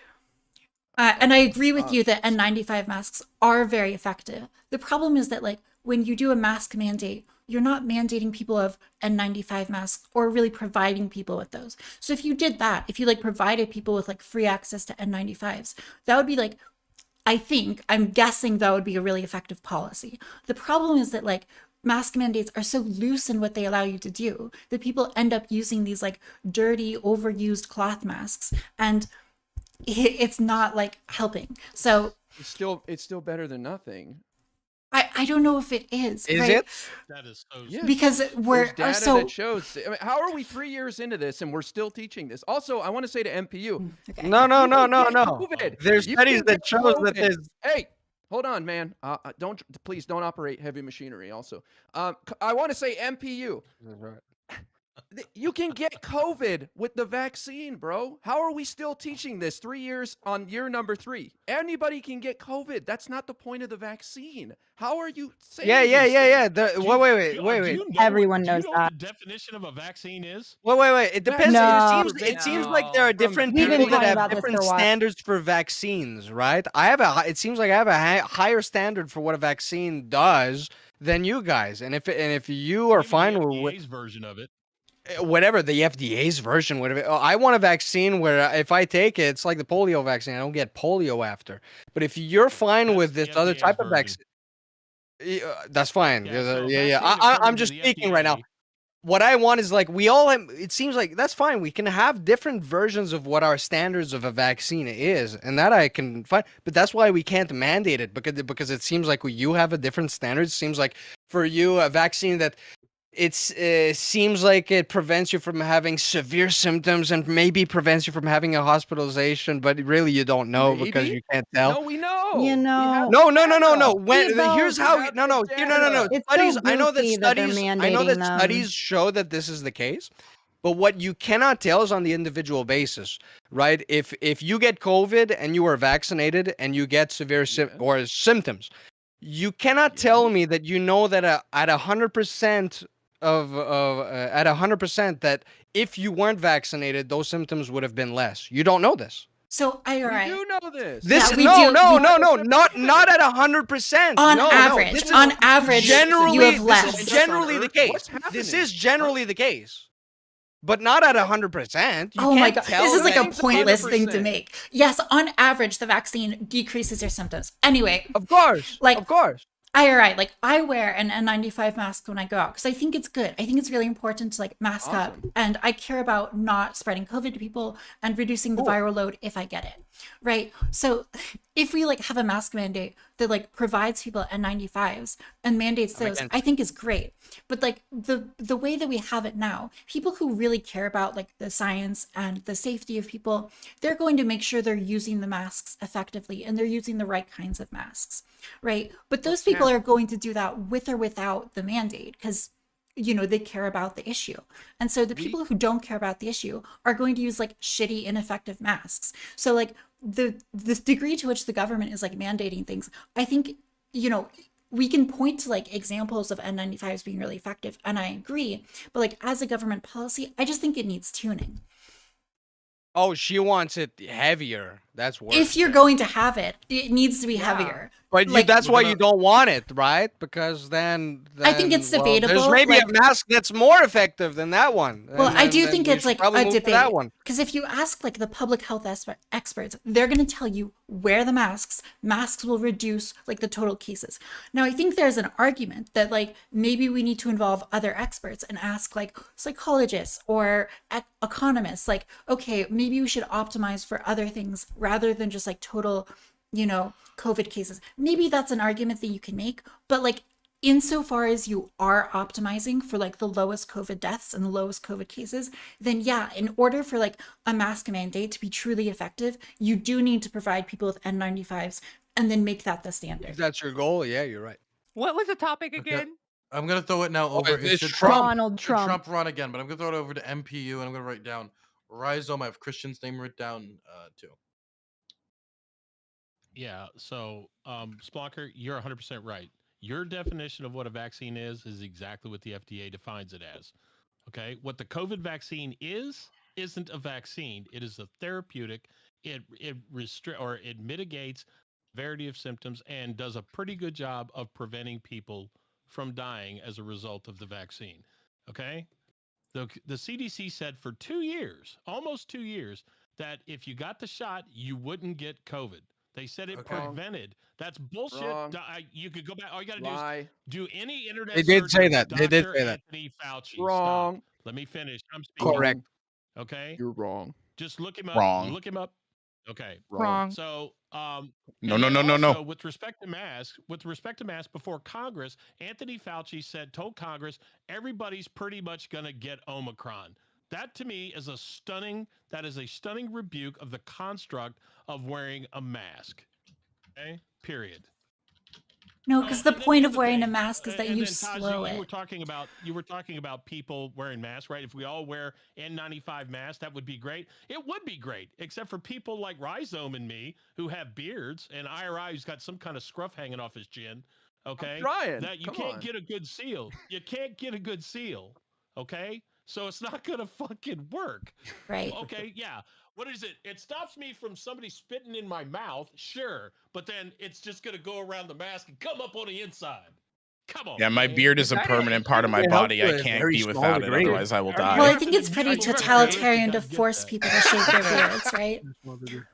Wait, my perfect union. Are you That afraid of was my people 30 randomly seconds thing. spitting in your face? Good. I'm sorry. Does that happen often? Not random. I'm Yeah. not Only scared Democrats. randomly. Only Democrats.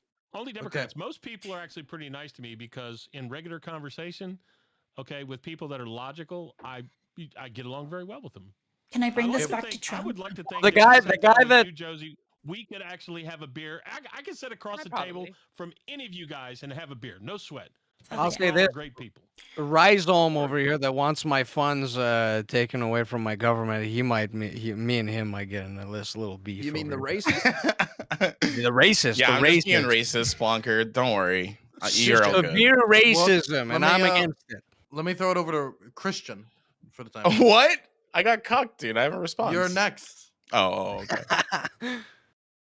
Man, that was a lot. So there are two things. Number one, I think the bigger issue I have with vaccine mandates, personally, the efficacy of the vaccine, all that stuff, right at this point, it's way beyond me. It's been a very long day. I'm tired, so that's way beyond me. I'm double vaccinated. I'm not triple vaccinated because I don't feel the need to. Only reason I got vaccinated was Racist. because when I was in the only reason well, actually, someone did tell me that if I'm in a majority black town, I'm not vaccinated, I'm committing violence against black people. I was told that before. Yeah. So anyway, but so like I got vaccinated because I was forced to by the university. I just graduated university, so that's why I got vaccinated. So I didn't really care to. I got COVID back in January. I had a very mild case. I isolated myself. I made sure I was not around anyone. I drank a lot of fluids, had zinc, vitamin D, everything that we knew at the beginning of the pandemic to do to make sure your symptoms are not severe at all. I did, and I was totally fine. Went away after a week. There are people who were much healthier than me who had it for much longer and still don't have their smell. So I don't really care about that. What I care about is what the vaccine mandate or what any mandate on this level tries to do. It attempts to instill virtue into people's hearts. It attempts to instill care for others into people's hearts. That kind of desire cannot be instilled through force of coercion. That kind of desire can only be Wait, does instilled Not So through Erudite do habituation like of good moral sexology stuff? values and good practices Because I that would follow those love to talk to values. her about Any attempt authentophilia. to try to make others care for you or care for your health, which by the way is not public at all, it's a fundamentally individual thing, and the effects of COVID actually proves this because not everyone's body responds to COVID the exact same way. This is an established fact. It's a fundamentally individual thing. To try to compel someone to care for you in an individual matter is an attempt. It is, in my opinion, a sign that you don't think you have the ability to talk to them and reason with them otherwise. Most people don't want to kill their neighbors. Most people are fundamentally respectful people. There are people that are aberrations of that, of course, but most folks, as was seen before that mandates even happened, I was fired from my job before my state even shut down.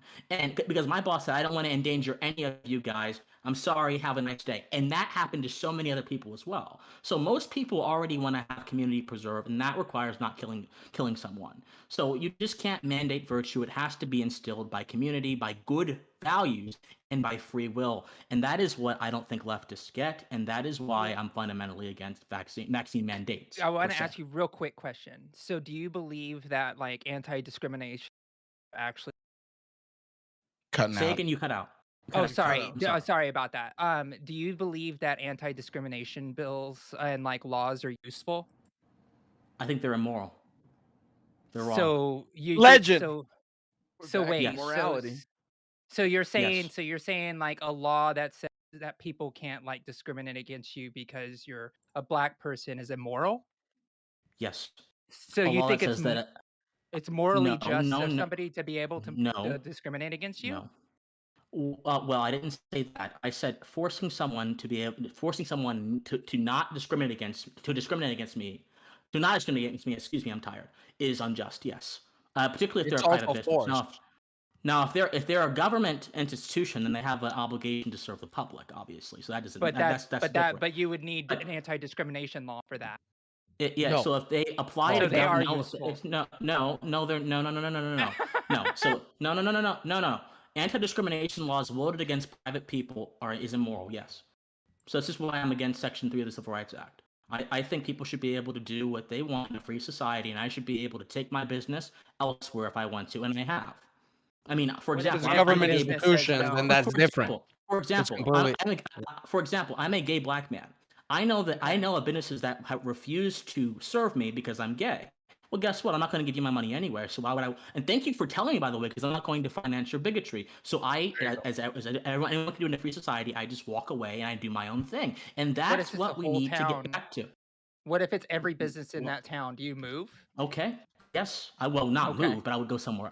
I mean, Oh, just wait, because there's nowhere something else to go because just it's That's because where expensive. freedom of speech and expression comes in. You Okay, need to okay. really Now, wait. change those communities. Pause. Okay, we're Let me closing finish. this. Stop. Well, I'll let Christian finish his response because he deserves it. But I also want to say this is pretty off base from what our original discussion was. That's gotten pretty far. We've gotten to vaccines, and then we're to this, and I feel like that's not what the topic was originally based on. So I'm gonna let Christian respond, and we're gonna probably drag it in towards ending this because I know Christian's very tired, and some of us also are. So Christian, Very considerate, Dylan. And I have to make the big announcement. Continue. Yes, of course. No, yeah, so I'm not justifying bigotry. I'm justifying coercion to end bigotry. There's a big difference. And I just don't think that it's moral for a government to use coercion to correct someone's heart.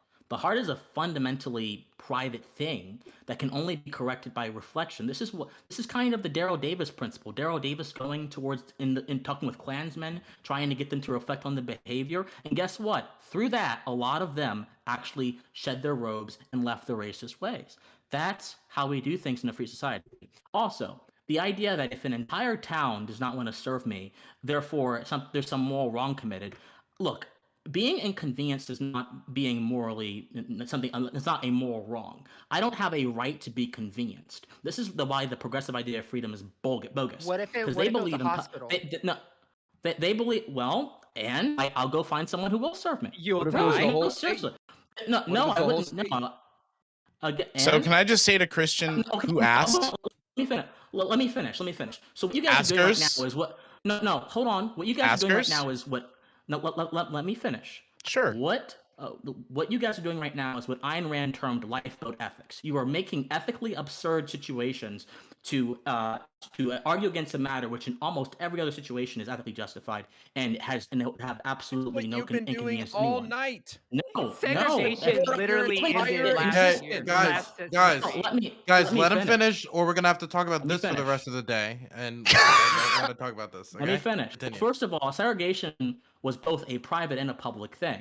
Christian, wait. One question. I'm sorry, I'm interrupting you now, and I shouldn't do that. But Christian, would you actually want to debate this specific topic with somebody at a further date, 1v1, where you don't have to deal why with not? people like this? I would love to. I would love to. I would love to actually set that up. What a legend. Okay. Most folks already think I'm nuts, but guess what? I'm willing to be ridiculed for my convictions because I believe they're morally correct. So segregation was both a private and a public thing. It was public in terms of the black codes and the various laws which restricted black folks from public institutions and restricted them from public life. Those were repealed in the Civil Rights Act, and that is good. I'm happy that those things were repealed. My problem is trying to force private individuals to like you through coercion. That's when I have a problem because that's a different realm. The government is governed by a constitution which has equal protection under law. Therefore, desegregation is unjust. But private individuals are not necessarily governed by that same set of obligations. A business owner does not have an obligation to serve me just because I exist. If that is the case, then a Jewish bakery should have to serve a Nazi just because he exists. But of course, conscience in the heart is what matters. So as a matter of conscience, I don't want the Jewish baker serving the Nazi if he doesn't want to, and I don't want a homophobic baker serving me if he doesn't want to. I will go elsewhere. Any attempt to use lifeboat ethics to destroy this very practical principle is absurd. But if there's nowhere else to go, Christian. No, just stop giving him fuel, IRI. No. What do you mean? You're gonna let him keep. I did want to say we had to wrap this topic up. I'm sure that most people in here have like problems with that position, but that's another thing for a different day. And now I want to set that up because the gay cake debate is a debate of the times. But let's wrap this up, and so we're going to have people give closing statements before I finally make the big announcement on the 1-year anniversary of something that I'm very happy to talk about in a second. MPU, you start up the wrap-ups.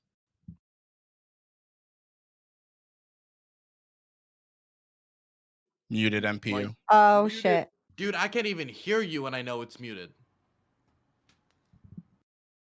Thank you very much. The policies of the Trump administration were pretty effective for both the economy for individuals in the United States. Nearly every metric that was measurable was an improvement. COVID was the magic pill, no pun intended, the Democrats needed, including Bill Maher, that they said was necessary for him to get out of office. They tried to impeach him twice because they said if we don't impeach him, Cedric Richmond, if we don't impeach him, Green said, if we don't impeach him, run again. They're desperately afraid of somebody who basically, whatever you like or don't like about the man personally, he basically said, I'm going to do things in a different way for the people who have been, quote unquote, forgotten by politicians who come around every 2 or 4 years, asking for a vote, promising the world, delivering nothing. Every metric Look it up. Every metric was more positively influenced. And just because you give a billionaire a tax break that makes them keep more of the money that they earned, it didn't affect anybody else below the line. It is not game theory. We don't need to take everything from one group of people and bribe a whole class of voters to do the exact same thing, which is to keep me in power, right? This is what politicians do. Okay? So Trumpism isn't about Donald Trump. It is about the construct of enabling people to be free, an equal opportunity sense. There are obviously there are disparities among people. Some people have more talent, some more skill. Some people like me are way better looking, okay, and have nice beards, okay? And unfortunately, some of you people can't be that way. But it doesn't make you bad people, and I'm not here to prop you up until you get a beard as nice as mine. Trumpism is about having the equality of opportunity to make your way and to do it in a way that hopefully sees a government that has less intrusive reach into your daily life. And honestly, you can't say that about any Democrat since John F. Kennedy. All right. Thanks, MPU. We're now going to send it over to Splunker. He called me out. Dude, okay, thank you very much. First of all, on this closing argument, I have to say, again, as I started, I started this way and I will end this way. I'm a fucking Canadian. You don't give a fuck what I talk about. So I made a joke about it. Muhammad Ali versus Trump. The Rock versus Trump. It's fine. My opinion, we'll make it quick, right? Trump ain't shit. That's all. That's my argument. We don't give a shit about Trump. But what we are against, me, Chancellor Fleury, the army, those who are for freedom, we're against authoritarianism. So if Trump means he opposes something more authoritarian than him, let's. Who cares? It's a hockey game, really, for me. And so, really, as a Canadian, I don't want to put too much, opinion into it because really, you would all steam in anger and not give a fuck about what I have to say. So I understand. All I want to say is thank you for having me on a show. I'm not really a usual guest here, but you're having me on a show where it's a 1-year anniversary of something. Fuck, thanks, bro. Next guy, bro. Thank you. Taft. Yeah, I'm tired. I'm tired of trading the White House every 4 to 8 years between two parties. And meanwhile, the culture just moves further and further left. I think that if you want real change, if you want to put up a real challenge to the progressive movement, I think you have to start culture first. I think you need an intellectual movement first. And you have to be willing to not just not go for these silly four-year presidencies that don't actually do or achieve anything. I think Trump is a narcissistic buffoon. I think that his main goal in going into politics, into the presidency, is to inflate his own ego and his brand. And so I don't see much reason to be a fan of Trump or to support his politics. I on a practical level, I don't think there's a reason for conservatives to do it, because I think that they need to focus on the bigger picture. And obviously, for progressives, they don't want to do it either. So I don't think that Trump is good for the country, and I won't vote for him. I don't think that he should run. He should let a more competent leader run. Gonna throw it now over to Josie. Hello, and Dylan, thank you for having me on the panel today. I agree with what Taft said. I think Longer. Donald Trump is a dangerous person to be in office, and I really do truly believe that he is a danger to our democracy, especially since it was never addressed, but the attacks on our democracy that happened when he was trying to leave, considering trying to steal the voting machines with the military and things of that nature. And yeah, and I just want to say, Mr. More Perfect Union, I'm proud that I zapped off my beard. I zapped it off with fire, and so sorry, beards You aren't a look good. measurement here. You look Thank you. good. Thank you. I appreciate You that. look better.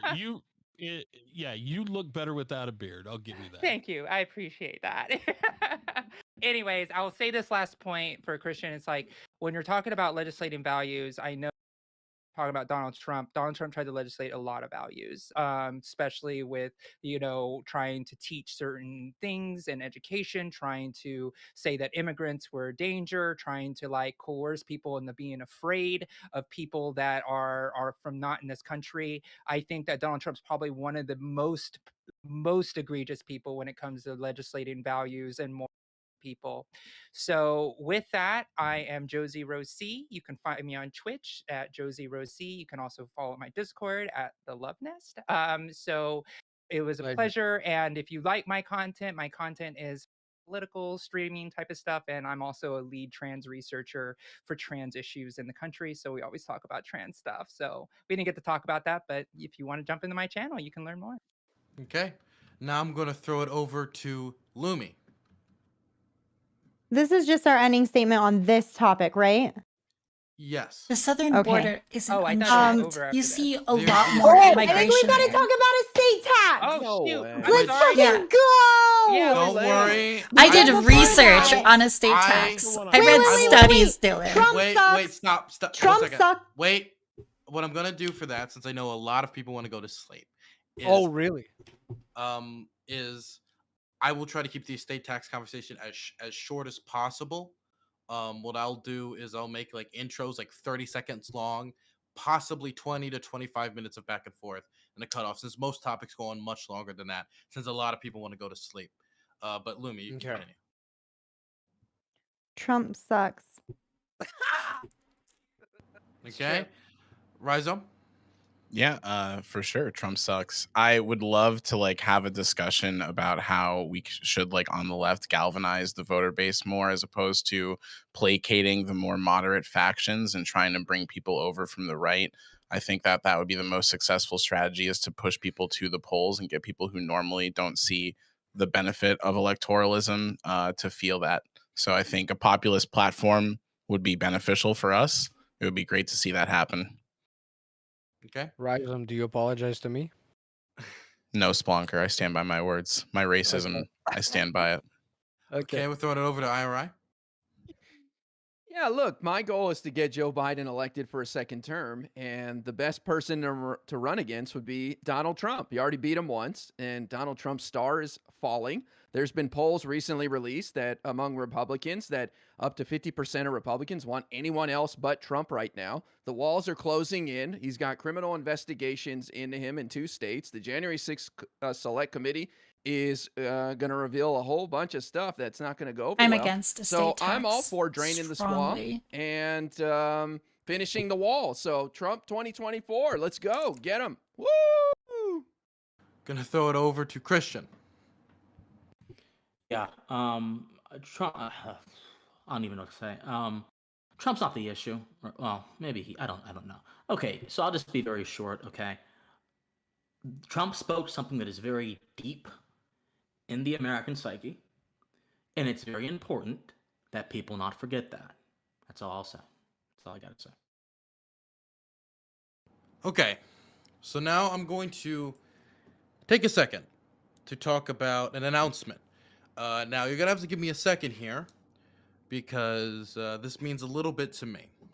Okay. So, but I promise it's connected to this show and this programming for wider. I appreciate you having me for this. No problem. In 1 week, it is the 1-year anniversary of me losing my home due to a domestic violence situation where a individual I was living with at the time tried to strangle me to death. And I did not have a place to live. I did not have a place to stay. I had no clue what was going to happen. I had to get out of the house in 20-degree weather in my pajamas with no socks on right after it rained. And I had to rely on a friend taking me away from there and letting me just crash for just one night. And I had no idea where to go. And it was also 2 days before the debut match of the Hippie Dippie Championship, which would become my staple, my brand, my most proudest and like biggest accomplishment of the thing I've done while on this platform. Thank And you in so those much. 2 days, I'm so sorry. we snuck It's a really the serious computer equipment story I going on. had from my old place out of there in a pickup truck, and brought it to the new place. Used somebody else's internet, somebody else's place, and we still did the show. I also snuck out the championship belt. Okay, we got it out of quote unquote enemy territory. We snuck all out, and we still had the show that was scheduled 2 days from that date. Most people thought it was off. I made sure it happened. And due to the profits that I made that day, I was able to get a home. And if it wasn't for the Hippie Dippie Championship, if it wasn't for the Hippie Dippie brand, I would not have a place to live, and I would not be a streamer, streaming full time, and I would be where my mom was when she was a homeless resident in DC during the ending of her life, where she died while homeless 2 years before that happened. And I was looking down that same path that my mom had to travel. But this brand, this dumb little internet debate show, took me off of those streets. It helped me a lot. And I want to thank everyone who helped me get to where I am now. I want to thank Danabo. If it wasn't for him, I wouldn't be able to do this. I would like to thank Geek. I would like to thank Vosh and Bastiat for helping me launch this brand, and everybody who's ever held that belt, everybody who's ever helped me make this show, and everybody who comes here and takes time to do a 3.5-hour show every Friday. Because this not only pays my bills, it pays the bills of my editors, my team, and I know it makes a lot of people happy watching this. And the show means a lot to me. And so that is why in 1 week it is the anniversary of it. And I have put together the biggest Hippie Dippie show in the history of this show to be the anniversary of that sad day that helped launch the championship. It's going to be called Hippie Dippie Mania, and we have 5 hours of back-to-back debates. We have CTV versus Destiny for the Hippie Dippie Championship. We have Stardust versus Regneck on the fundamental of racism in a cage match. We have the debut of the Hippie Dippie tag team titles with established tag teams, one of them called the Market Justice Warriors. It's going to be very interesting. And a separate mystery match we have yet to even announce. And this is all going to be revealed in the coming days. And I just want to thank everybody for being fans of the Hippie Dippie Roundtable, being fans of the Hippie Dippie Championship, and this crazy journey we've been on in the last 1 to 2 years. 2 years for Hippie Dippie and 1 year for the championship. And without this show, I would probably not have anything at the moment. I wouldn't have had a place to stay and live, and I wouldn't be able to do it with my own hands. And there is a certain pride I take that I was able to get out of that situation with my own hands, with the help of many, many amazing people out there. And so that's the anniversary in 1 week. And that's why we're going to put on the best fucking show we've ever put on in the history of this program. And so I'm excited. Thank you. I'm excited for you. Thank you Thank very you. much. Congratulations, man. Congratulations. Congrats, That's bro. awesome. Thank Yeah, you. it's a good story. Hey, way to take that capitalism all the way forward, man. Yeah. No problem. 100%. So let's wrap up the last topic of the night after the announcement, and it's the estate tax, also known as the death tax. Very simple. Do you support it or are you against it? Let's keep the intros very short, seeing as many of us want to go to bed. 30 seconds. We're gonna throw it over to Christian to start us off.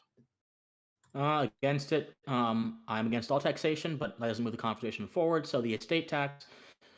If I agree to give someone something upon my dying, and it's in my will, that's a contract between me and them. For the government to go in between that is to break the contract, and if you believe in contracts, then you shouldn't believe in the estate tax. Simple. Okay. We're gonna now throw it over to IRI. I just think the estate tax being only applicable to people who have $12 million a year or whatever is ridiculous. If you believe in the American dream where everybody has a chance, then you should believe in the redistribution of wealth. It's okay to take care of your kids, but you don't need to give them every single dollar you made, and let some other people have a shot at things. So that's where I come from on it. Now I'm gonna throw it over to Josie. Yeah, I agree that we need the estate tax, and I also believe that we should lower the cap and actually increase it. Because I don't think we should be dealing with arbitrary contracts when we have the whole thing of serving society on a moral level. We don't use arbitrary pieces of paper to make things happen. Oh, See what I did there? See what I did? one last thing I forgot to mention. I know many of you know Lycan, okay? Probably one of my great friend of mine. Some of you don't know Lycan, but when I didn't have a place to stay and my monitor broke when we were transporting all the gear to make Hippie Dippie happen, and he went out and bought me a new monitor and asked nothing in return so I could host the program as well. And that's something I've never said publicly, and he even told me not to mention it, but I don't give a fuck anymore. I'm sorry. Okay, I want to mention it a year later that you did that for me, and I really appreciate that. And you're a great human being, and I appreciate that a lot. And okay, now we can throw it to Lumiro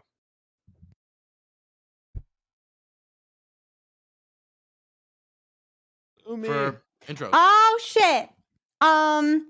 Estate tax, silver spoon tax. Yes, please. If you believe America is a meritocracy, then you don't want people landing in ridiculous amounts of wealth. And as IRI already noted, it is at $12 million at this point. You have to have $12 million, like $24 million if you're married, for this to even fucking hit you. I'm not out here trying to be a bootlicker anytime soon. I would like people to have a fair starting rounds personally. So hell yes, tax that silver spoon. Let's go, baby. Throw it over to Rhizome. Yeah, wealthy people use governmental infrastructure to accumulate their wealth and therefore should not be able to just hoard and extract riches while the system doesn't see any benefit from it, especially when generational wealth is a major contributor or major indicator of what people's outcomes will be when they grow up, what their social mobility will be like. So yeah, let's all benefit from people being able to profit off of our economy. Yeah. Throwing it over to Taft. Great. The estate tax, the death tax, is a completely nonsense, disastrous policy. It encourages short-term consumption and discourages long-term investment. This hurts wages for the most vulnerable people in society. It also hurts long-term economic growth. It's a tax on the American dream. It discourages, intergenerational accumulation of wealth, especially in communities that are have not historically had access to that. So I think that if you want better wages, better economy, less wealth gap between racial groups, I think it's a no-brainer. You have to oppose this kind of tax. That's all. Yeah. Throwing it over now to Splunker. Not to make it boring to people, but yeah, I would be opposed to those types of taxes, but I do agree that intergenerational Wait to wealth have an econ argument is kind of yes. There's some unfairness that goes with it, so I would just simply oppose it. Due to but what I would oppose is the systems that we already have in place that makes the wealth accumulation already unhealthy and what is it unequal, and there's a lot of things already previously that I would attack rather than a taxation on intergenerational wealth. But although if there's a limit on the amount, let's just leave me as a neutral. Yes, leave me neutral, because I do understand that, especially now through the COVID pandemic, there's a lot of wealth that has been accumulated that has been warranted. There's there's a lot of argumentations that can be had depending on the angle you take part in. It depends. It really does. It really does depend on the scenario. I can't really take a hard stance. I'll leave it at that. Okay, now over to MPU. Yeah, so it's a pretty short take. taxing somebody on wealth that has already been taxed is immoral. It is simply an excuse by those in power to have a wealth resource that they can use to justify bribing poor people to vote for them for the free shit that they're going to hand out.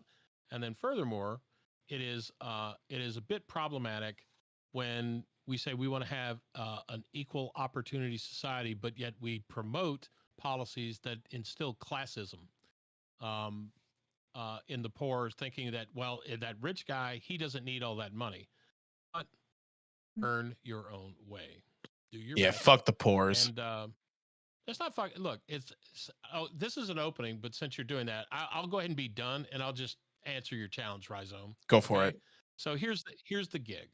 Okay, when a person gets out and works, when a person doesn't have kids before the age of 20, when a person has a high school education, okay, they are vastly more likely to end up in a positive way. They may not be a billionaire, they may not be a millionaire, but they usually will have a relatively successful life.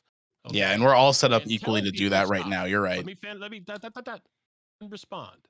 Okay, when people think that they can't get ahead because somebody else has gotten more than them, that it's somehow a zero-sum game. Okay, that that the pie is only X big, and unless you take something from somebody else, I'm you getting can't get ahead. ass fucked in That is a Hearthstone right false now. assertion. It is And not people good. that believe that actually they try to create harm within the economy because they create this classism crap. Okay, and as far as generational wealth, the vast majority of generational wealth, if We're people just gonna inherit close wealth it. within 2 generations, that wealth is gone. Okay, historically, and then finally, okay. Finally, when you look at how government actually funds itself, that there is not that Oh yeah, much estate taxes value are in the completely estate worthless tax. because they're not literally is effective. used- it was put into place purely as a wealth redistribution mechanism, and that is something that the founders did not believe in. Yeah, they also believed in slavery. Oh, jeez. It's true. That's logically Okay. consistent. Yeah. I mean, this is the fundamental rub. Is that like Whatever. if you are Let's just someone, stick to this topic by itself, okay? Yeah, guys, Can didn't I- you hear can I say bootstraps? something? Okay, Can I say bootstraps. The Okay. founders. Can I? Well, I'll Can I throw it say over to something? Christian because Christian was following rules. Yeah, I've just got I got 3 questions for people who are in support of this. Number 1, how is a contract between 2 or more people, particularly in a family, arbitrary, but a contract between those people I in wanna this argue amorphous 330 econ. million plus people I society want to is argue the not. data. Number 2, I forgot my point. No, actually, I didn't actually. Number 2, okay, everyone uses government infrastructure. How does that obligate different people to do different things when they never asked for the government infrastructure? They were just born into it. We were just born into society. So how is it just to demand something of someone due to something that they never asked to receive? And more generally, what provides me, why do I have a moral obligation to give things to people who I do not consort with? Why do I have a moral obligation? Christian. No, why do I have a moral obligation to give things to people who I do not They're your consort with? fellow Americans. Christian, they believe the end result is good. No. That's what they're gonna say. Like their morality is just different than yours. Oh no, we're them, you guys. Watch out. Consequentialism is wrong. It's wrong, and I'm not going to argue on morally incorrect ground. I have no obligation to give some random person my money. I don't. Equal Okay. opportunity is bullshit. Let's It's not get equal- dragged We need to look into at the this. outcome. Yeah, let's agree. actually I mean, if talk you- about like the economic effects of this tax, right? If you want to Because- argue consequentialism, Taft, be my guest, but you're fighting on their ground. Well, So here's I the don't- deal. We're just going You to be wanna at talk an about death impasse. We're going to tax. be like we're going to be at an impasse if we're just going back and Right. forth on like the morality. Because like the fundamental reality is that these people, the progressives on the panel right now, are just going to tell you it's legitimate to violate this like implied contract between family members if it's for the benefit of society. So let's actually You talk have to about have a like good whether reason. or not it's a benefit to course. society, which it's not. Like let's talk about wha- the way that this tax actually plays out in the real world. And that's that But when you know someone is going to pass away, going to die, and going to pass on their inheritance to someone, what they're encouraged to who, do is to liquidate assets from their estate and to consume, right? They're That's a not good thing. incentivized to Put in a invest, trust, yeah. right? And when you invest, you put that money into the economy, and you create jobs for people, you create Sometimes wages it's the for people. opposite, though, why, Taft. why No, can't you it's ask not the question? opposite. Because you What put is- it into a what bank is the account that never range? No, sees because the if light you of put it day. into a What bank is- account, it gets taxed. What's the That's the range? problem. So they want to avoid the But- task. So they liquidate these assets and they I would just consume rather it things. go into the economy and actually pay somebody for something I rather than agree. billions Oh my of God. dollars We agree. sitting in the background. Yes, I That's what I'm agree. saying. And We that's need to why pull that we out need to and make it be encourage used people for the to economy. invest money, right? Invest money in the long term and not engage in this short term consumption. Okay, Are you Tap, talking do you about, have any like- numbers on this? Because when I've looked into this, it seems what you're talking about is a myth, and it seems like there's no actual substantiation of So this. you're Yes, talking about, yes, like, I will say, investments in because stocks the or reality is that speculative the Okay, estate then just tax, substantiate it. Yeah. yeah, the estate tax as it exists now is basically like totally like incompetent and ineffective at actually raising taxes in the way that it's supposed to. And it's because of things like the stepped up loophole, right? Which is like this loophole about capital gains and when you receive a stock versus when you sell it, right? Where a lot of people who should be taxed under the estate tax are basically paid nothing, right? And so what you end up is this, like, you have this massive infrastructure of like estate tax lawyers who are really the ones benefiting from this policy, whereas the very richest people, they use this loophole to get out of it. So it's not an effective tax as written. Is this speculation or is this borne out in evidence? No, this actually happens. Yeah, absolutely. Okay, can we see the evidence then? Yeah, so Google just up the stepped up basis, or the stepped up tax loophole, and basically it's a loophole in like capital gains where if you receive a stock at like $19 and you sell it at like $20, you're only taxed on that like $1, even if the other person who like delivered you the stock got it for like $1, 50 years ago, right? And so the result is that like very little taxes are actually being levied in this way. So you're right that like the tax basically doesn't do anything, but that's because it's not effective. If it were effective, it would be bad.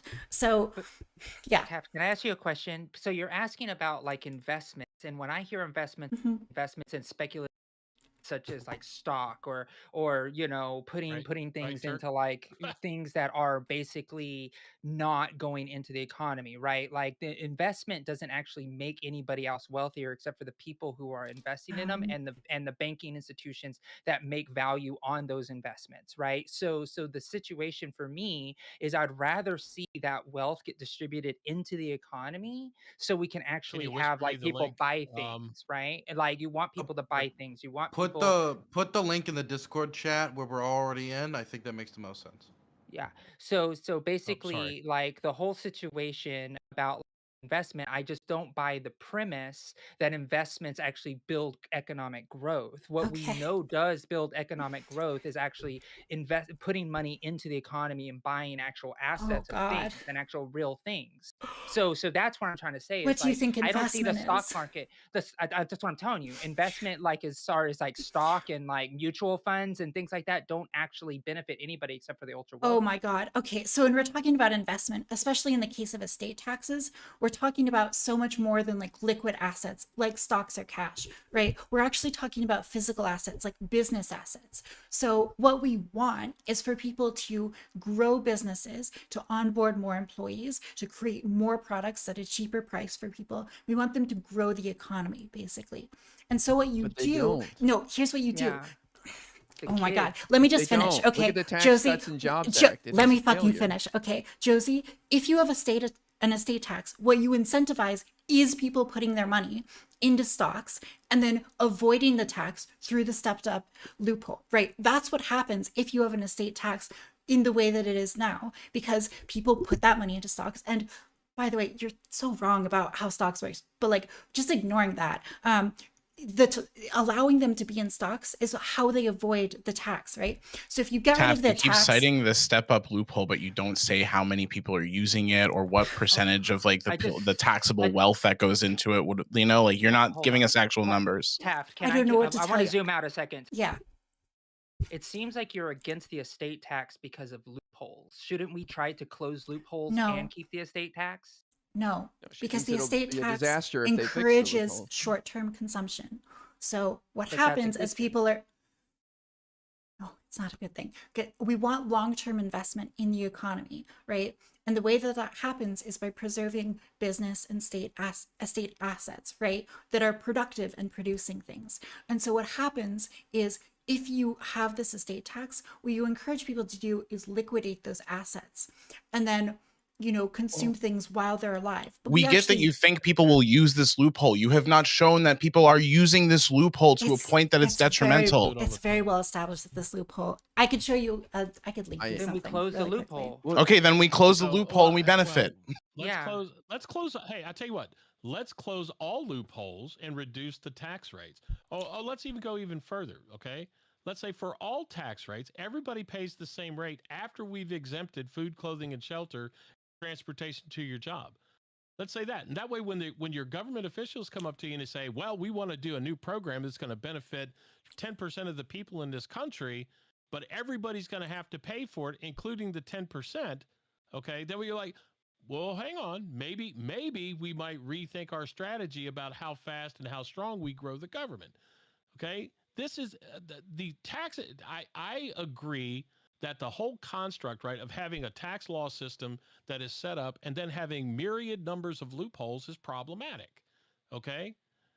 And Josie, just to kind of tie in her point about like you want that money to be invested in the economy, not buying things. Consumerism drives like demand, but it doesn't drive supply to the extent that putting your money in hang on a second. You could buy a boat, okay, with your money, right, to avoid paying the estate tax. You could buy a boat, but guess what? You could also invest in the company that makes the boat that then employs 100 people who all get a wage and they get to have money. It's called churn, right? Nobody does that. When we put dollars, we call the acceleration of how money is actually how it works its way through the economy. And it is better to invest in companies that create things than it is to simply just say, spend your money. But so you're saying you'd rather not have a car, you would rather give the company the money instead? You should invest in productive assets. I'm against the tax. I'm against the specifically. I'm against the death tax because you've already paid taxes on it. There's a difference between the construct of what you provide taxation on in terms of assets that have grown. Right. We're not talking about long-term capital gains. We're literally saying this is the value of the estate, and then the estate has to pay taxes. If it's over 12 million, some people want to actually bring it down. Lumiru wants to, I do too. That somebody want to act. Yeah. You want to bring it down to like 3 million, I think. And that's actually been argued by the Biden administration. They want it to go down very, very low. Okay. And the idea It's is not that low compared to other countries. It doesn't matter. It doesn't matter what other countries are. It's what we have here. Okay. That matters. And then the last thing that I'll throw at it here is that when we talk about how money gets transferred around and how it gets spent and how it gets allocated, there can be no question, okay, that the way we structure loopholes in tax law in this place benefits those who have enough disposable income to buy tax lawyers.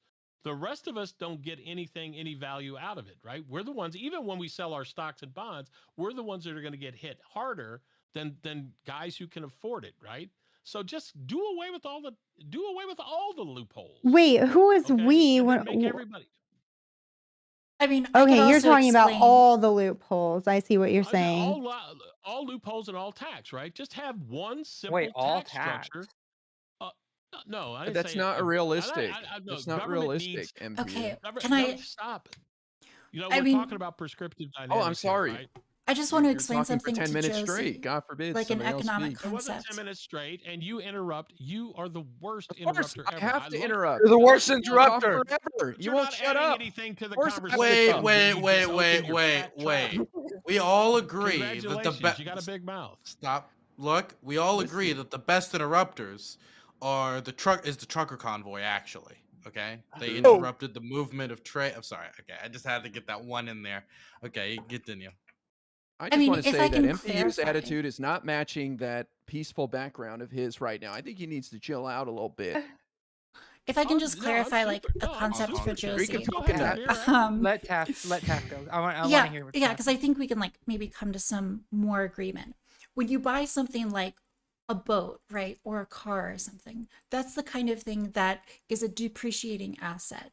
And Sure. similarly, I mean, if you just like are buying money on expensive food, like the kind of things that you're consuming but aren't going to become long-term productive assets. So when you have an estate tax, Well, hold on one second. I want to push back on that because yeah, what sure. about the person who did the labor, then buys something for their family and all of those things? Like that actually does have rippling effects, right? Like I'm Oh, talking the about that acceleration of type of money. economic, yeah, acceleration money. Thank you. So it's the economic rolling of that thing. You buy that one asset, the people who had to put that car together get labor money for Right. labor, and then it goes to their families, and then that dollar goes a lot further than the one thing that we do with the assets. And that's what I mean by No, because that. the assets, Started. you're still But buying Josie, something, it right? It's a started. measure of what you're buying.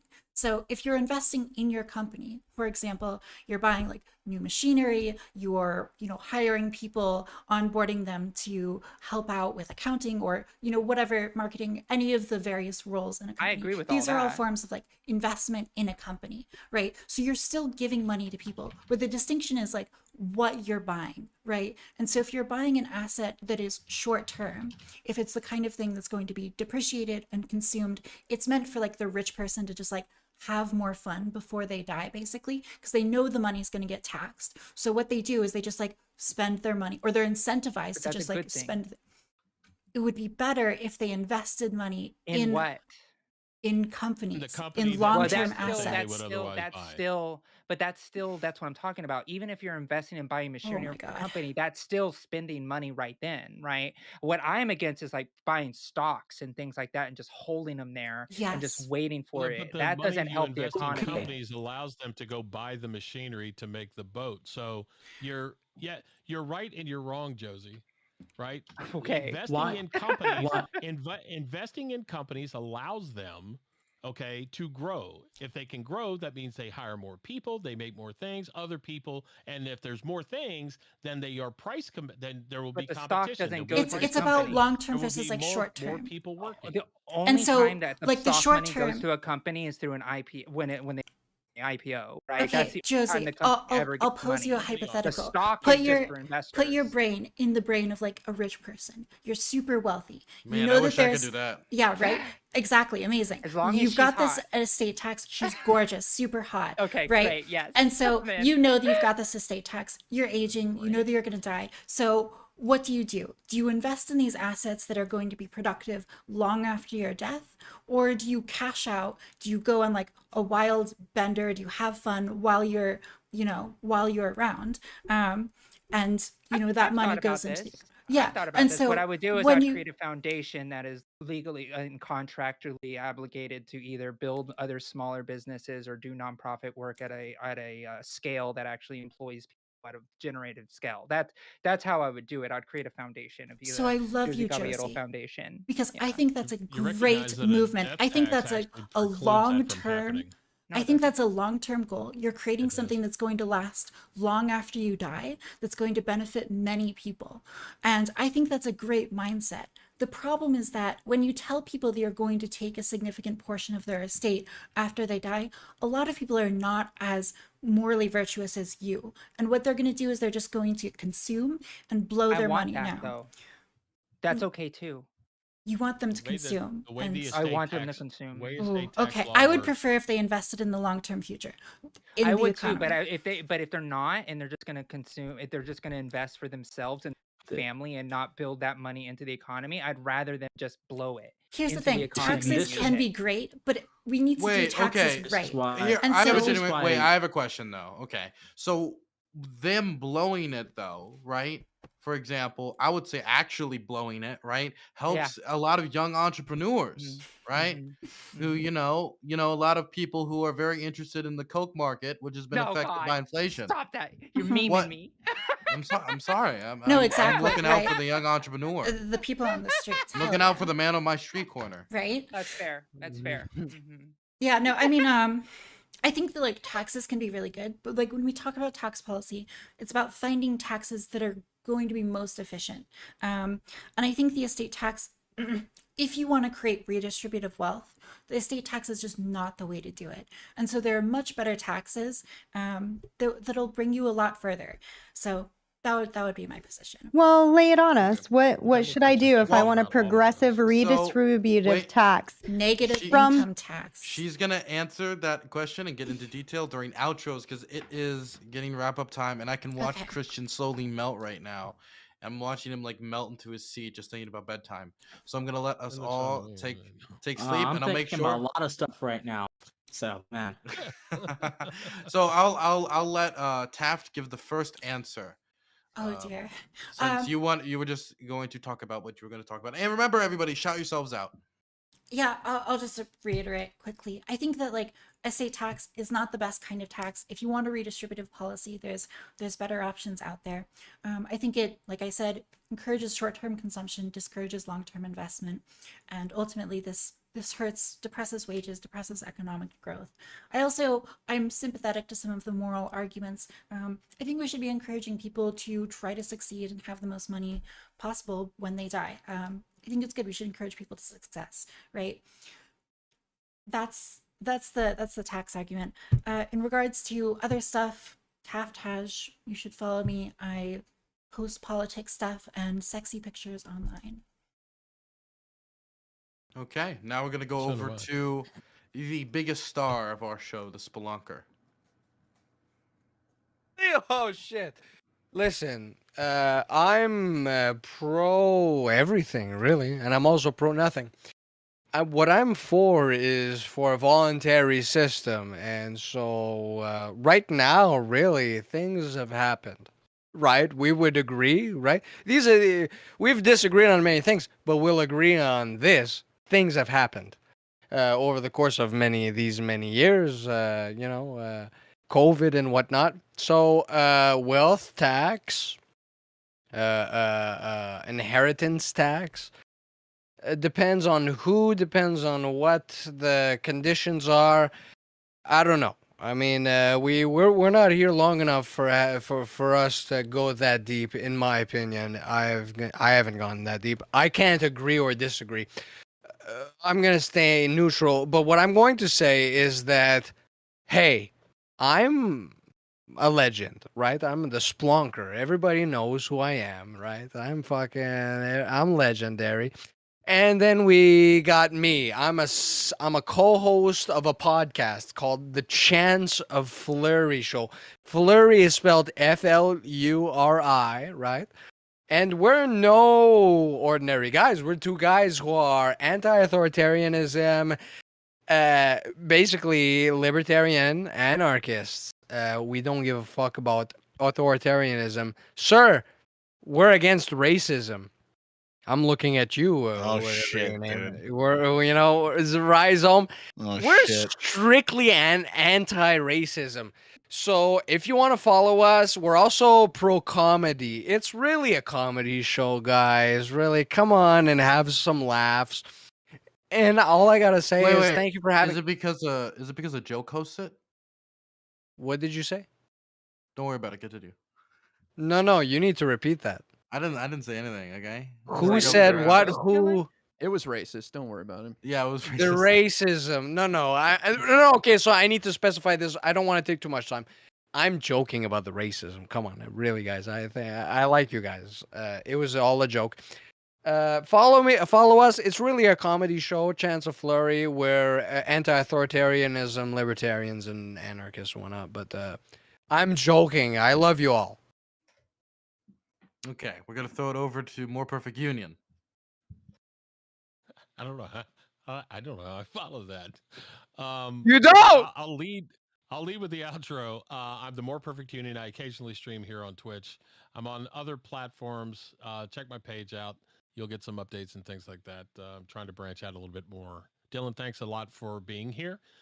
With respect to the taxation, the estate tax, I think it's immoral.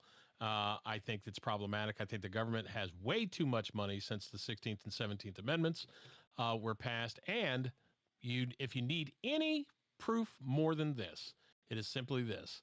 the tax cuts that were passed under the Trump administration the following year saw more income tax revenue generated than at any time in the history of the United States, yet we still had $1 trillion deficit. The problem isn't the amount of tax money we collect. The problem is the amount of money that we spend. And until we get politicians who will be statesmen and women, okay, and rein and restrain themselves, it doesn't matter what tax policies we have. They will all be confiscatory and they will all be problematic.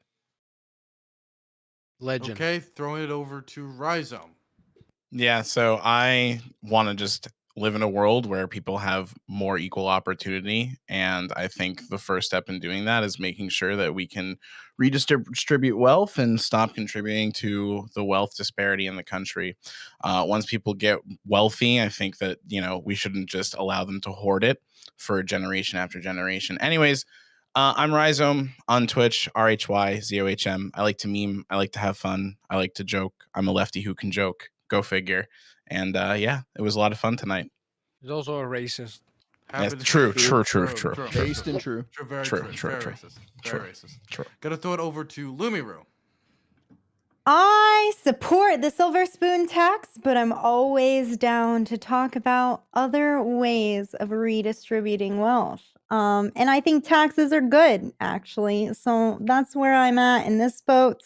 I'm Lumiru. You can find me on twitch.tv/Lumiru, all over different social media platforms at Lumiru Love, LUV, not the LOVE.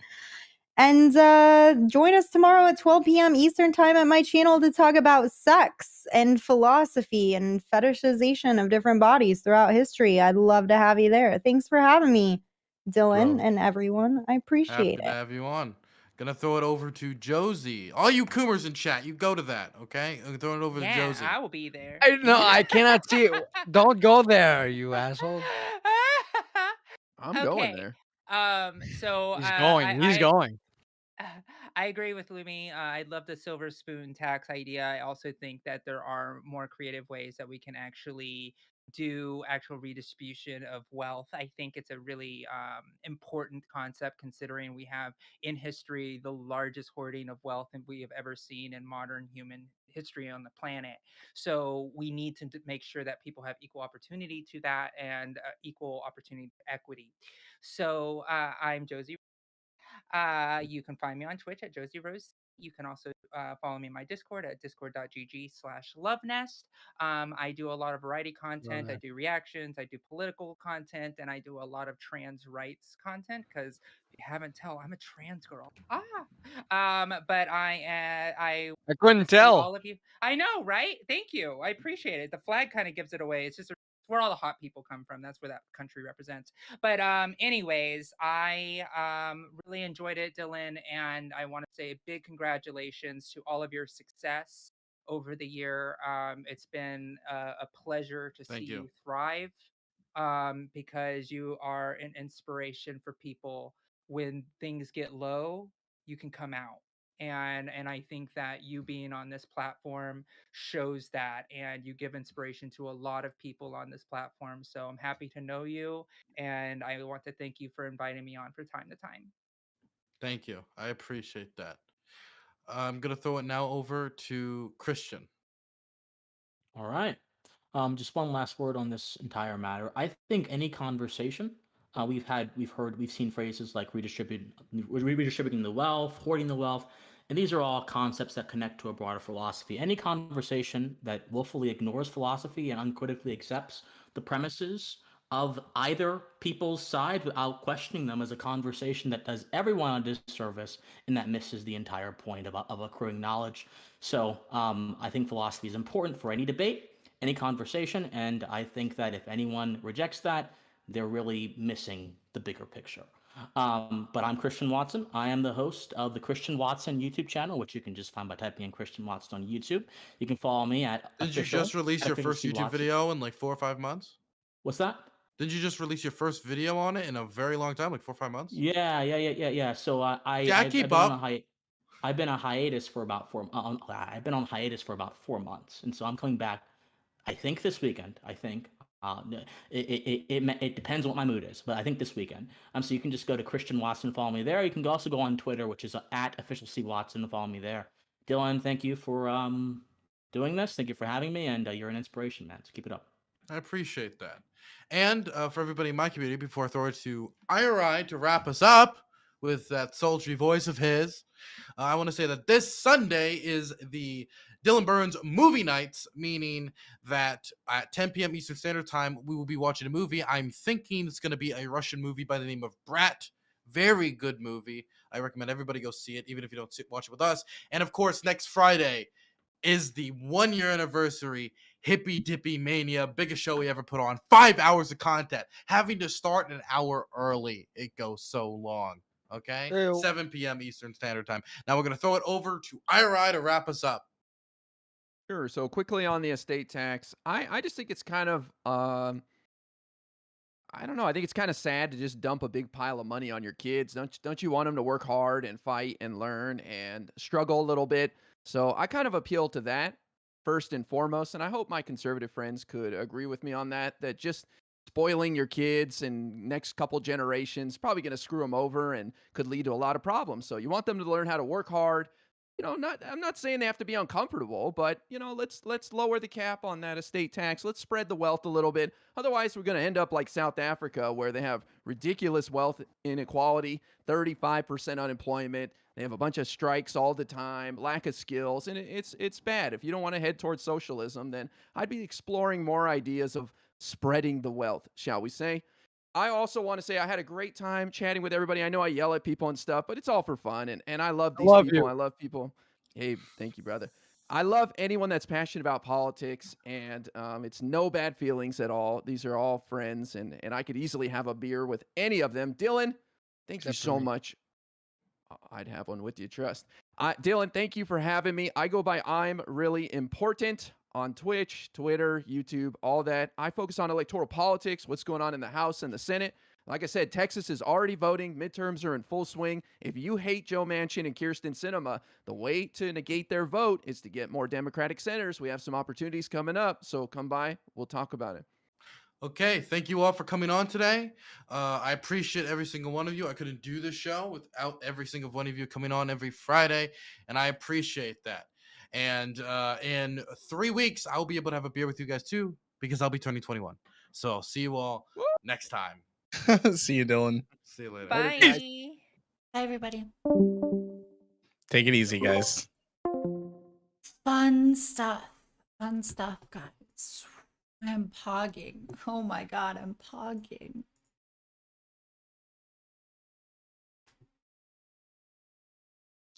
Great job on the estate tax. Oh my god, that was so frustrating. Like just trying to explain like short-term and long-term assets, or trying to explain that like stock investment is not just like speculation. Ah!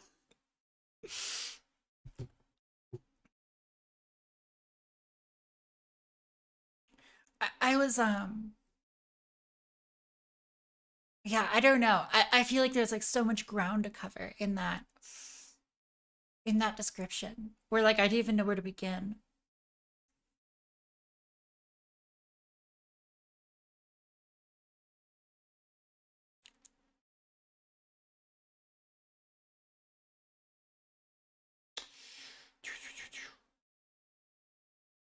This was a lot of fun. Yeah, because I'm bouncing my foot.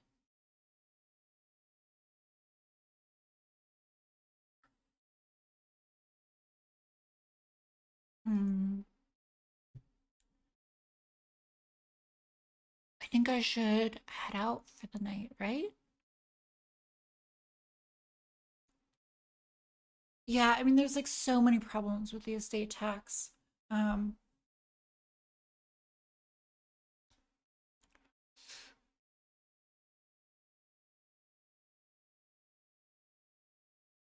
But yeah, I'm probably gonna raid Stardust because she's online.